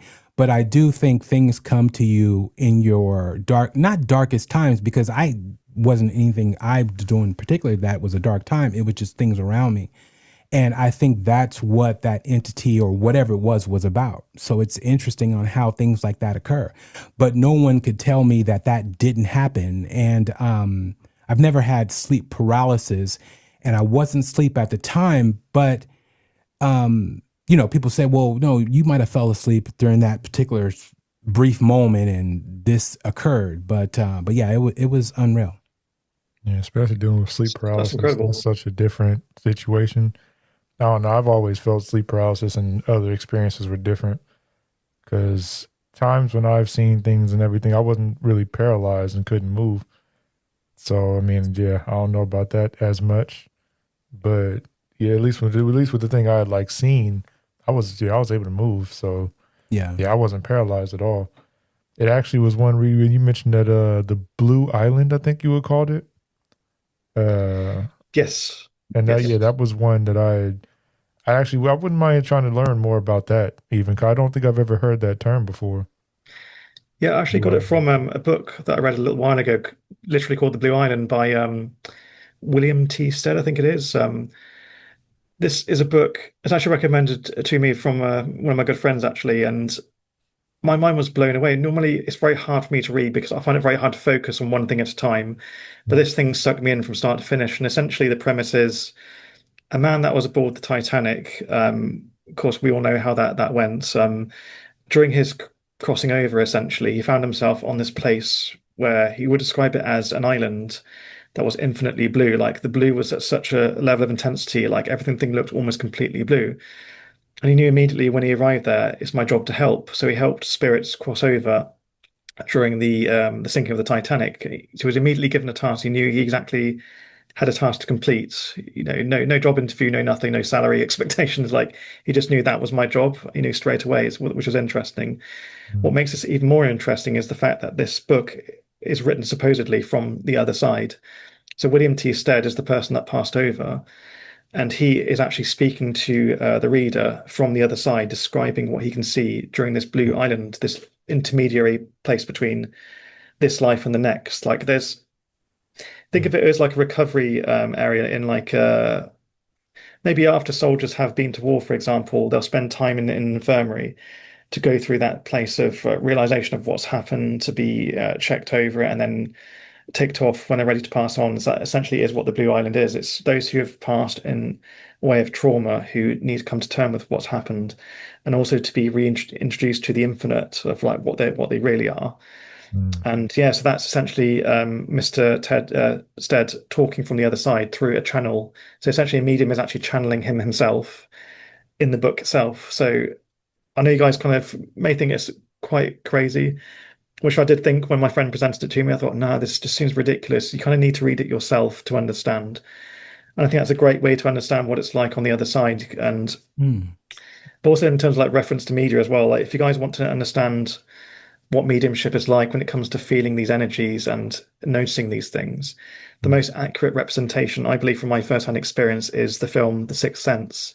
The great film. You know, we all love Bruce Willis and that poor traumatized kid who looks really upset in every film. I forget his name anyway, but he's a great actor. Yeah. There's a moment in the film where he's in the school and he talks to Bruce's character.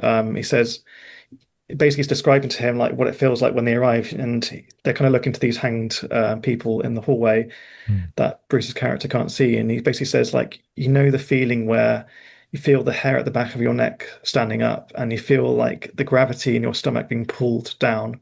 That's why I referenced this a few times. That's what it feels like for a lot of mediums. It's like a gravitational shift, like things begin to kind of go awry and feel different. It's like time itself seems to slow sometimes. You know, so sometimes, you know, for example, when you're in kind of very heavy mediumship sessions, you could be in there for what feels like 2 or 3 hours, but in reality, about 20 minutes has passed. Like time just seems to distort in really weird ways, from your perception anyway. But yeah, I do feel like that film, it most accurately represents what it feels like when they're near, basically. So yeah, I kind of wonder if Bobby, like that experience that you had, did you have those feelings? Was it just more kind of just visual? Because you felt like it was hot. You described, but I was quite impressed by the fact you didn't run away. Like you seemed to. No, I tried to run away. So you tried to run away safe. You weren't successful. No, you ever? Well, you know, you should know exactly what I mean. Once it was over, you know, if I'm screaming, and you're in a full scream, right? But there's nothing there, and next thing you know, time starts, and then so now you can hear the scream, and everything is going at 100 miles an hour. Yes, that's what happens. So so there was chaos in that room once I was released, or once I was in a point where I can move, where I'll say where it all started again, where everything started, and I was in motion. So going from running full speed and stopped to now I can run again, and that's what it was like. It was like a big crash. So I know exactly what it is. It's like in the UK we call it squeaky bum time. Anyway, it's just like gotta go, gotta quick. You know, bum obviously means something different over here anyway. But as a guess, but yeah, it's just like the moment where you're adrenalized. It just suddenly hits you. Like I said, it's like the controls being passed back to you. Yeah. Think about like video game mode, basically, and kind of in autopilot for that moment. You're observing everything that's happened, even though it's horrible. Then the controller gets passed to you, and then you can do what you need to do, get out of there, and do what you know. But it's like that time where I met the entity that it kind of, reached the pinnacle at the time I spent in Sweetman's Road, where I experienced that thing where I said like it was nighttime, even though it was the middle of the day. The room itself was distorting, like the energy was there. I was getting pulled down. It was horrifying. I've never seen anything like it in my life in all these years. I ran. I've no shame in saying, "Oh, was that an all?" That's really strange. Okay, So yes, I want to tell you. But I ran. I ran down the street barefoot. My feet Just were bleeding, real quick, basically. Stan, real quick. I don't want to interrupt Sorry. you, but there's been a couple of orbs. So, which happens, with people like yourself, especially mediums, especially with the energies that you have. But there's been a couple. So people, when you guys watch the video, and listeners, please go watch this video. You'll see an orb. Okay. Initially, when it first happened, I want to say it was in the first probably 7 minutes. I was trying to mark the time, but it was an orb going vertical. So, there's some orbs in the backdrop. I could feel there's something basically like, I don't want to freak you guys out, but when I start to talk about this specific story, weird things happen. I'm not saying this just for entertainment purposes, though. I'm just talking factually. For example, I was in a documentary recently, and it's so scary being in a documentary because you got like full-on film cameras. It's like really professional, so you feel like you need to do things properly. Something was messing with the equipment. So like my story is really emotional, and I'm not embarrassed to say I was in tears partway through. Like it hurts to talk about it, particular aspects of it though. But sometimes you need to man up and cry. Yeah. Oh yeah. There's a paradox in itself, I know, but yeah, I was getting really emotional, and things were messing with the camera. Like this guy he actually worked on the Great British Bake Off. Funny enough, he's one of the team. Oh, okay. He started his own documentary called "In the Void." If anyone wants to watch it, Awesome. I'm the first episode on the series. But yeah, about 70% of the way through the recording, the second camera kept focusing on something behind me, and it was this tracking camera. So it was set up to focus just on me, but it kind of found like another face to focus on. It kept kind of switching to, and he kept kind of setting it back. So basically, you'll notice towards the end of the recording, when he flips to the other camera, I'm slightly out of focus, and it's focusing on something in the back. And we're getting kind of flickering, and there's all sorts of bizarre things happening.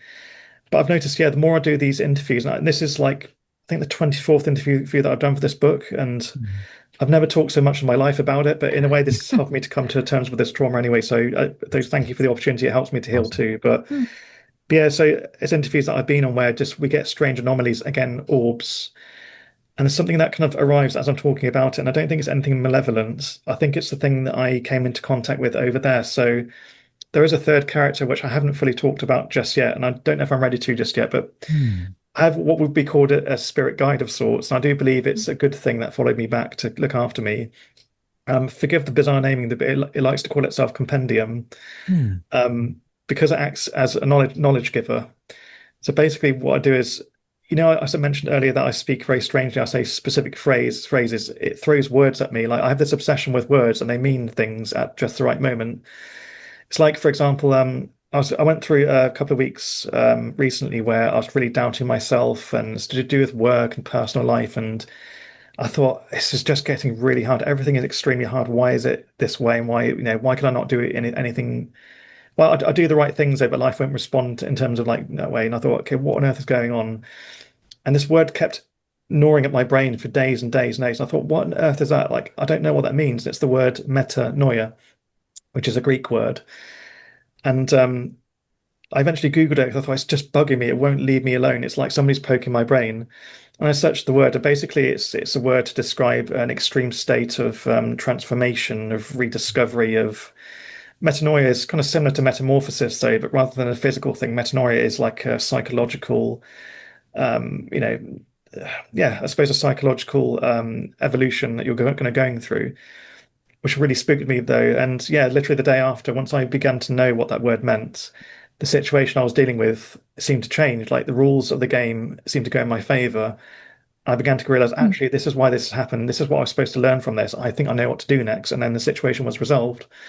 So yeah, like I say, compendium works as a compendium. It just throws a word in. It gives me the right phrase. For example, I'm sorry, I'm giving you so many stories anyway. Though, no, you're good. This is just about life. I Really, really like it because I was going to ask about a connection to something once you got finished with this story. But yeah. Yeah.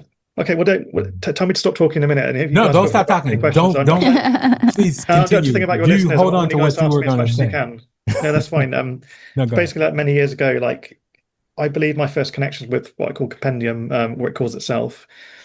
I was crossing this bridge in Oxford like late one night. I'm not really a party guy anyway, but I was pushing myself to go to a party, and it was late one night, and making my way back. And I don't drink alcohol. I didn't really drink alcohol then as well, just to keep that in mind. I was just crossing the bridge late at night. Yeah, always tea, Earl Grey tea, actually, specifically. Love it. Forgive the stereotype anyway. I do have good teeth. I do have very good teeth. That's my favorite tea, and I'm nothing but a tea drinker. Man of good taste. I like it. No, I was just crossing this bridge late one night, and in Oxford, you don't tend to have issues with danger. You do get some kind of issues, though, but nothing too much, at least back then. Yeah, I was just beginning to cross this bridge, and I saw this man on the other side, and he smiled, and I smiled at him back. I didn't have any fear. Just began to cross, and the first foot that touched the bridge, which I think was was my left foot actually, I saw the word knife, and again a phrase was thrown into my head, knife, and I thought that's weird. Maybe you're just being silly, like maybe it's late at night, you're tired, and I tried to debunk myself. Even then, I took another step. Then I saw the word knife. No word of a lie. In reality, like it was a physical object in front of me. The word knife. I thought, okay, well, and I began to get a bit nervous then as I kind of crossed, and as I looked over, I saw the man still smiling again. I thought, okay, something seems a bit strange. He had like a plastic bag with him. He was beginning to walk at a pace. So as he got closer, I kind of braced myself because I felt like something feels a bit wrong here, and I couldn't find my way out of a paper bag really. I have no survival skills at all, but I was willing to give it a go really, like even back then. And I noticed as he came closer to me, I could just about see a sharp, pointy object just sticking out of the tip of the bag.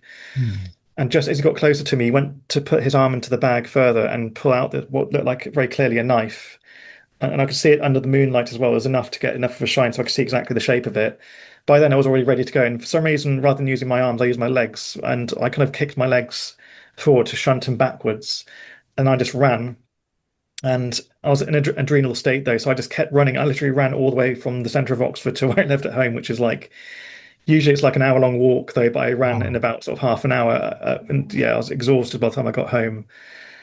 And I think to this day, was it purely coincidence? Was I picking up something from reality? Was I reading his mind? Could it be a psychic kind of thing, or something intervening that was so strong and so specific, and it didn't happen to me again for many, many years?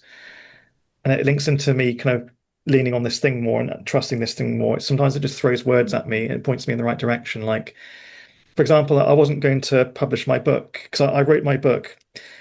Basically, I went through some like confidence training to do my work that I do basically because I'm a very nervous person. As you can understand, like I've seen things in life that I'm told are impossible, but there they are. So I was kind of going through that just to relearn how to speak for professional speaking and everything. And it came to a point where I just somehow knew how to write a book. And I know it's going to really annoy some authors out there. I'm really sorry. I don't mean to be that way. But this thing, it seems to just give me an ability like, now you know how to write. I don't have any professional writing. I'm a graphic designer by trade. I couldn't write to save my life. But there we are. I woke up one day and I had this thing in my head. I had to write the book. So I worked on it for a number of days. I wrote it very quickly, just this whole like account of all the things that happened over the years. And then just I kept building on that story until I finished a few days later. And I thought, great, okay, I'm really glad that I said this now. I feel a bit better that I've told this story. I didn't think anybody would care. I genuinely didn't. I thought, again, I'm not anybody famous. I'm a guy who comes from a poor family from Oxford. I know Oxford has the intonations that we're all posh and rich and all that. There are a lot of people who aren't, who come from very limited means. So that when you come from Oxford, when you come from a certain background, people tend to turn their nose up at people from a certain background because of I hate to say, a centuries old tradition. Like they don't like people being of a certain background. Let's just say. So yeah, I'm glad I wrote the book. And then a friend of mine read it, because I'm really close to her with my story, and I said, look, I just wanted you to just see what you think about it, basically. Like, it was really meant to be so she could help me to understand the story, not to publish it or anything. And she said to me that she read it, she said, Stan, you idiot, like, you, at least just try once. Just try and see what happens. And I kind of went through the process of prepping my book and still doubting in myself, thinking it's just not going to be good enough. And I thought, okay, well, to keep her happy, I'll just apply to one publisher and I'll just do that, So I researched publishers and found one that I really liked. And so I applied to this publisher called Collective Inc. It's like a big publishing house over here. and I got a message back from my good friend Gavin. He's kind of helped to kind of champion my book. Really great guy, Gavin Davies. I recommend you guys look him up. He's written some amazing stories himself, actually. But yeah, he kind of championed my book. He kind of read it from start to finish in one evening. Amazingly fell in love with it and said, "Look, hey, like I really want to get you on board with us with a full worldwide contract." Like Wow. sometimes you get like vanity offers where you pay a few thousand because they don't trust you, and sometimes it's a bit of a scam too. Yeah. But for someone to offer an opportunity to like somebody who nobody knows is quite it's a very good trust exercise. And I was just really shocked that anybody cared enough. And yeah, here I am today with the book out there. And like I say, like facing your own fears and going through your own healings offers opportunities for others to, you know, inspire others to do the same. So I've inspired a number of other people to talk about their experiences and for them to kind of go through their anxiety. Some of them have PTSD, or with me, you know, I have complex PTSD as well as part of that too. Yeah. We're all about healing each other basically. And when you explore the unknown, you realize it's part of it's unknown because of the parameters that we've been given. And part of it is just down to the fact that, you know, we're too scared to face the unknown. Humans don't like not knowing things, hence why we give Exactly. measures to things. Yeah. And once we embrace Yeah. the fact that it's, you know, it's okay to not know, because quite frankly, this, you know, could be this story. I could have a different interpretation to this a year later as I gather more information. For example, like I mentioned to you, like it took some time after I revisited the Devil's Backbone. I began to understand this is why I came there. I came to go back to not my nonna's house to complete my journey. So the story's unraveled itself over time as I've come to make peace with it. So, you know, I'll stop talking. I'm happy to answer any further questions. I do have a Best I can. question. Oh yeah, you had one. You had a question about that one topic. Go ahead. Well, I was gonna say about the possible connection of because you know what he was saying about you know, like the words, like certain ideas or words that would just kind of come to him, and you know, just things of the sort, or just some different feelings you might get. And I was wondering if you thought that maybe it was connected to, well, really back when everything had kind of happened with the accident, and you mentioned when you met that entity and you kind of got like an overload of information, you know, different things, like, you know, you felt like it was so much that you just really couldn't, you know, you couldn't handle it, you couldn't hold on to it, or not hold on to it, sorry, but you couldn't handle it all at the moment. And if you know, if instead of just being overloaded, I mean, it's would like be something similar, like, you know, being uploaded to the cloud, that you kind of Literally, yes. inadvertently accessed it later without really noticing. I would say he that you've been became the accessing. cloud. He became Yeah, part of the or cloud. something like that. Yeah. Where compendium, like you mentioned the entity, you mentioned the third one, compendium, I think you said it was called, and That's the spirit Yeah. guide. yeah, the spirit guide. And if that was in some way connected to even that way back at that point where you had felt like that upload or that overload of information. Yeah, I don't have an answer, to be honest with you. I don't want to say anything that, you know, isn't inaccurate. So I can only say Yeah, because you didn't have that. You didn't experience compendium at the time, or he didn't make himself. He or she didn't make himself. yeah. You weren't aware of you had a spirit guide at that point in time, correct? Not initially, no. I mean, I did begin to see compendium, and basically, like, from what I understand of it so far, it likes to come in the form of a wolf, a white wolf, or a white dog. And actually, I'll zoom out. Basically, this is a really weird coincidence. My wife will bought me this. I don't know if you can see that, you guys. Anyway, Oh but yeah, I it's see. this is my little compendium, basically, like watching over me now. Anyway, but no, my wife bought it for me a little while ago, and it's absolutely humongous, the most obnoxious thing I've ever seen. I love it. Like me, I suppose. That's cool. But yeah, it's just basically like I've noticed like some connections with it. So yeah, I tend to have sometimes when I have a really challenging time, I have a really vivid dream where I'm speaking to compendium basically, and I just like I'm talking to a wolf basically, but I'm not talking. We're just transferring information. It'll help me to kind of overcome certain challenges in life, and it doesn't always come to me. The spooky thing is Joe, the guy who was the director of the documentary In the Void, as he was editing it, and a strange thing happened to him because he's not a medium or psychic though. And he says, as I was editing the part of the episode where you were talking about the entity out there, I kept for some reason getting an urge to put video clips of a white dog or a white wolf. That's the weirdest thing because I didn't tell him any of that during the recording. During our pre-call or emails, I didn't describe to him what compendium was. He didn't know what compendium was. That's why I told him after. I said, "This is really freaking me out," because I saw like a preview of the episode, and I said, "This is really weird." Like you zoom into like the eye of this white dog, and then you show a wolf later down. Like I just want to let you know, like this is something that's going to come as a consequence of this thing. And then, like he said, he didn't talk to me for about 2 hours. I think I really freaked him out though, and eventually kind of talked to me and said, "Look, like, he said that's really spooky." He says, "I'll be honest with you, there's been a few weird things during the editing, like I said, he's worked on like a lot of episodes of the Great British Bake Off anyway, so he's had to deal with like very high level editing, all that kind of stuff." Yeah.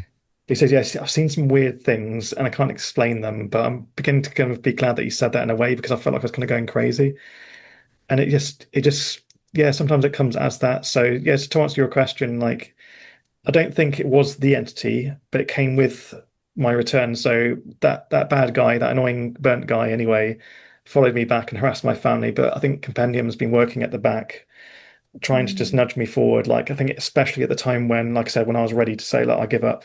I'm done. I'm not doing this job for you guys anymore." In a way, like I'm done. Yeah. And then yeah, something happened to push me forward, thankfully.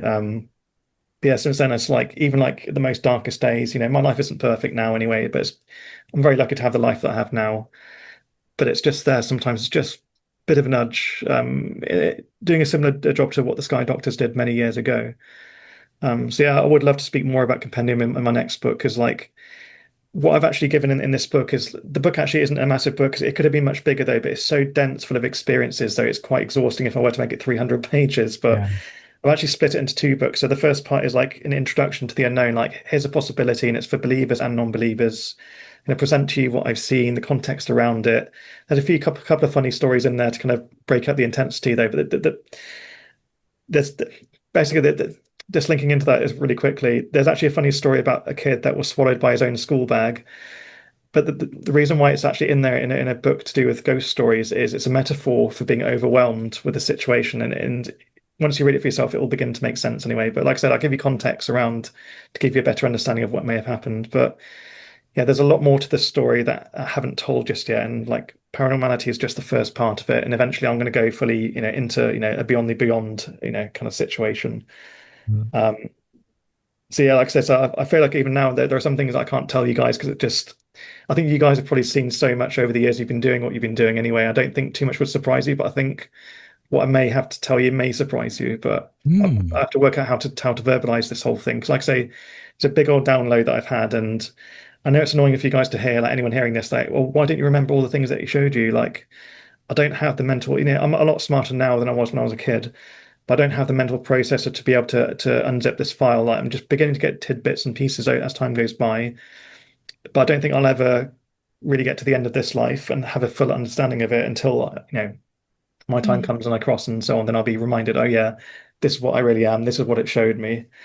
But I don't have the processor really like within this body to be able to comprehend the infinite. No, I wouldn't say it's annoying. I'd probably say it's more it's closer to just interesting. Like I wouldn't, annoying wouldn't be the word. I like, you not being able to tell everything at the time. Yeah, I wouldn't be annoyed by it. Yeah. I I'd be appreciate more that. interested, kind of like how you said, like how you are just not able to at the moment. Yeah. One thing that's incredible is most mediums are saying exactly what you say, Stan. When they first start to go down the realm of understanding their mediumship and their abilities, they figure out that there is a entity that is with them that ends up guiding them through the whole process.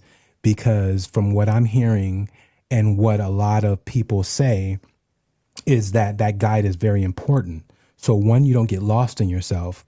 Two, when you're dealing with other entities, and especially if you start helping others with this, it's a guide that you truly need so you don't basically either get possessed, get taken over, start losing your mind, all these particular things that occur when you are starting to basically fight between realities, because that's exactly what's occurring. You start to not believe reality from, whether or not you're going into a trance, whether or not you're meditating, you start to lose that. Yeah. Plus, just the way that things just kind of Plus, way things just kind of be happening to push you towards certain things also. Like I'm not sure if even with the book and different things, as that was going along, if that had even been the first time, or I think you mentioned like you were thinking about, yeah, you wanted to write those pages down and, or at least get it out. Like even as a kid when you were drawing and how that would help get certain things as far as the feeling So and much. everything. And then even up to now, writing this book, where I'd actually have to start to wonder if, well, yeah, had there kind of been something that had been there nudging you kind of the entire time, even leading up to this, to having the book going on and just different things that are leading you to places, and you're getting to the point of, I guess, being able to actively listen more. Even if it's just pattern recognition, just seeing something enough times where you're like, okay, I have to do this at this point. Like it keeps on popping up, so I have to jump into it. Yeah. Yeah. Yeah, Stan, did you feel like writing this book was therapeutic for you? Like it kind of, you Yeah, know, it's like I described it as gosh, I can just be myself here. It's kind of like spiritual constipation. It'd be the best way to describe it. Basically, once I let it yeah. out, Yeah. I felt like I'm not describing my book as a turd, not intentionally though, but it kind of needed to come out. But it's almost like, can you imagine like a number of years compacted information and knowings and Yeah. feelings, and you can't tell those feelings to anybody because your priests don't understand, your family doesn't understand, your friends don't understand, your teachers don't understand. Who on earth do you go to? There's no NHS service available here for people to talk about possessions and hauntings and poltergeists and various different things. Like there's nothing anybody could even begin to touch upon. So you just keep it inside and you keep it inside, you keep it inside just to try and be normal for just a moment, at least put a mask on to make it appear normal. But every now and again, the mask will slip here and there. So letting Mm. it out in this book is catharsis. It's like, you guys, like, this is what I've gone, this is my output basically. It's for you guys to deal with now. It's like not my problem anymore. Like Yeah. all these wonderful minds all across the world, like they can look at it and see, okay, this is a psychological event. You can explain this with current understanding of science, physics specifically. This is a spiritual intervention. This is a paranormal side. This could all just be completely made up by a guy who just wants to make money from people, telling a story. Some people will say that as well, but always think back to the fact that this is a traumatized kid. Yeah.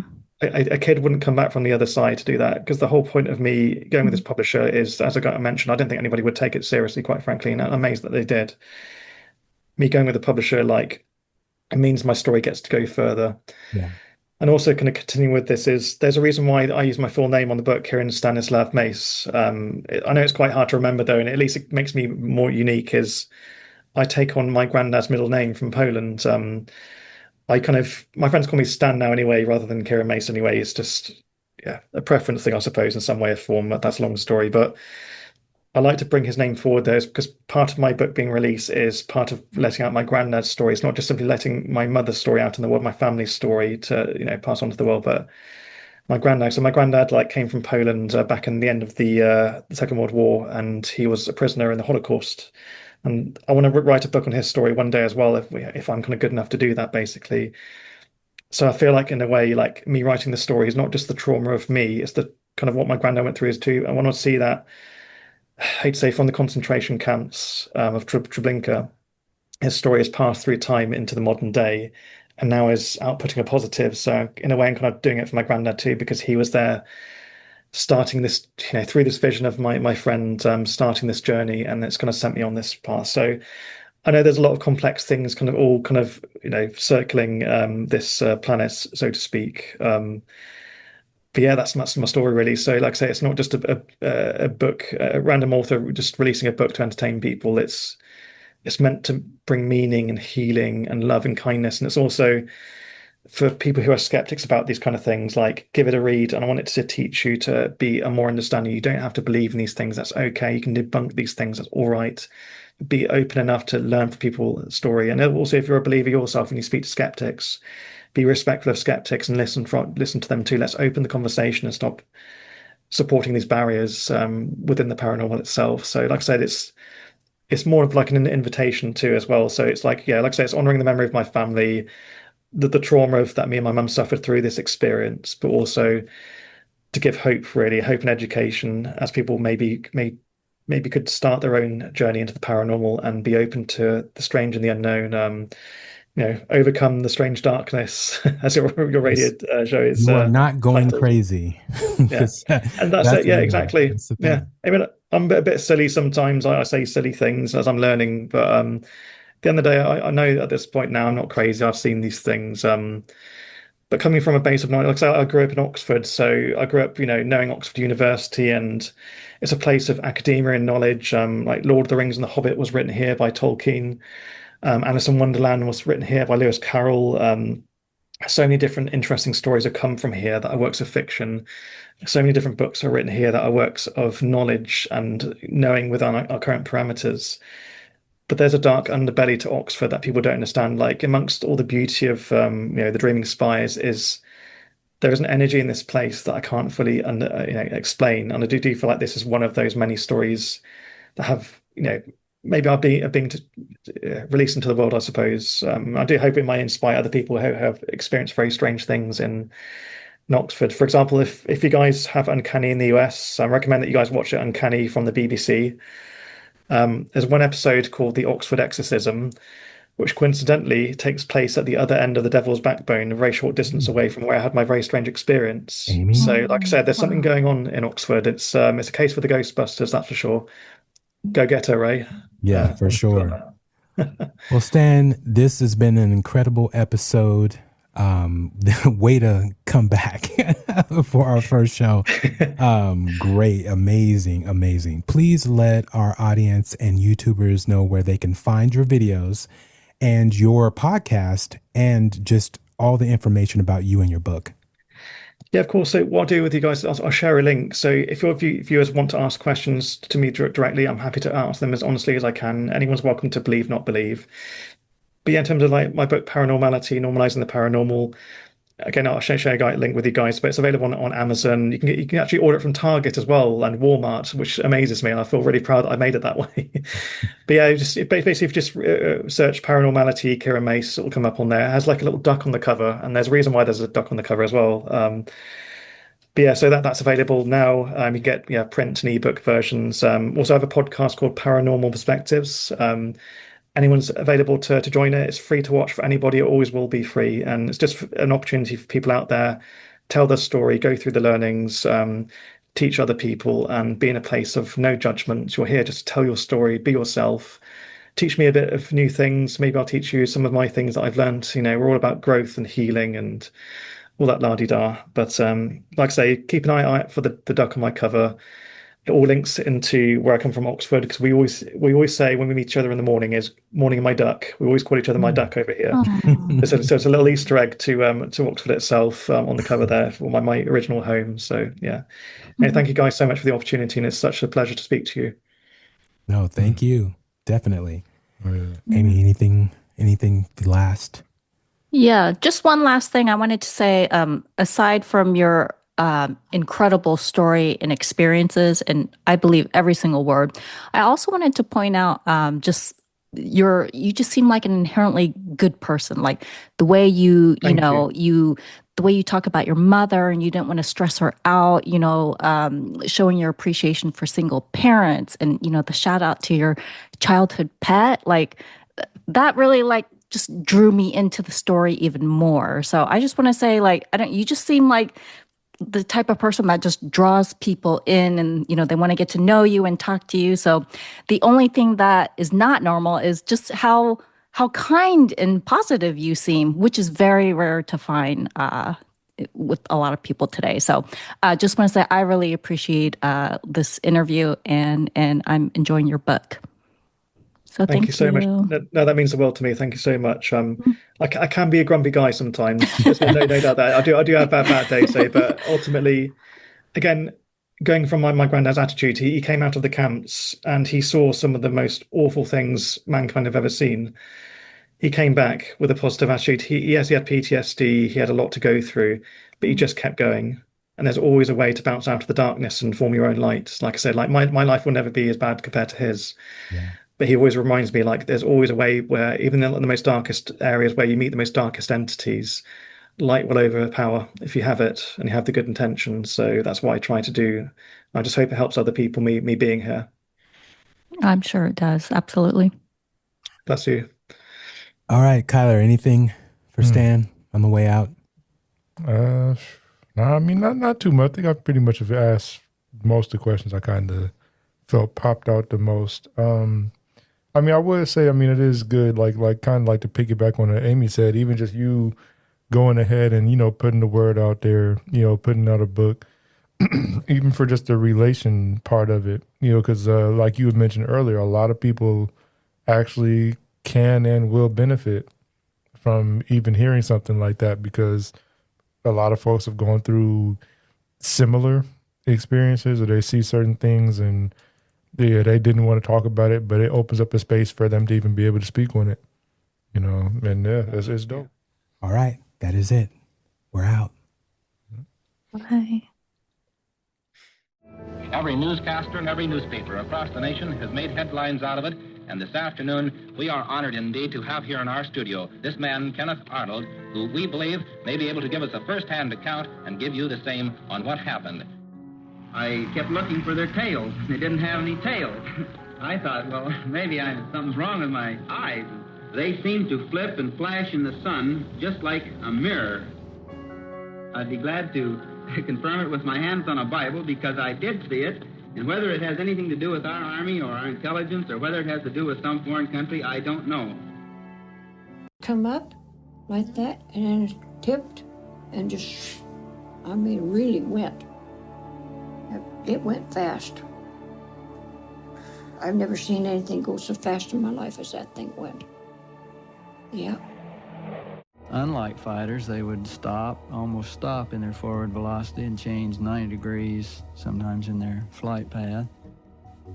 And within the next 2 to 3 days, we'd had practically all the fighters we could muster on the base up climbing as high as they would climb, with guys with binoculars in them, still trying to spot these strange devices flying overhead. And we never could get close enough really to pin them down, but they were round in shape and very metallic looking.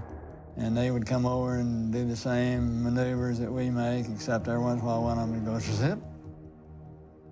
And you just can't do that in a fight.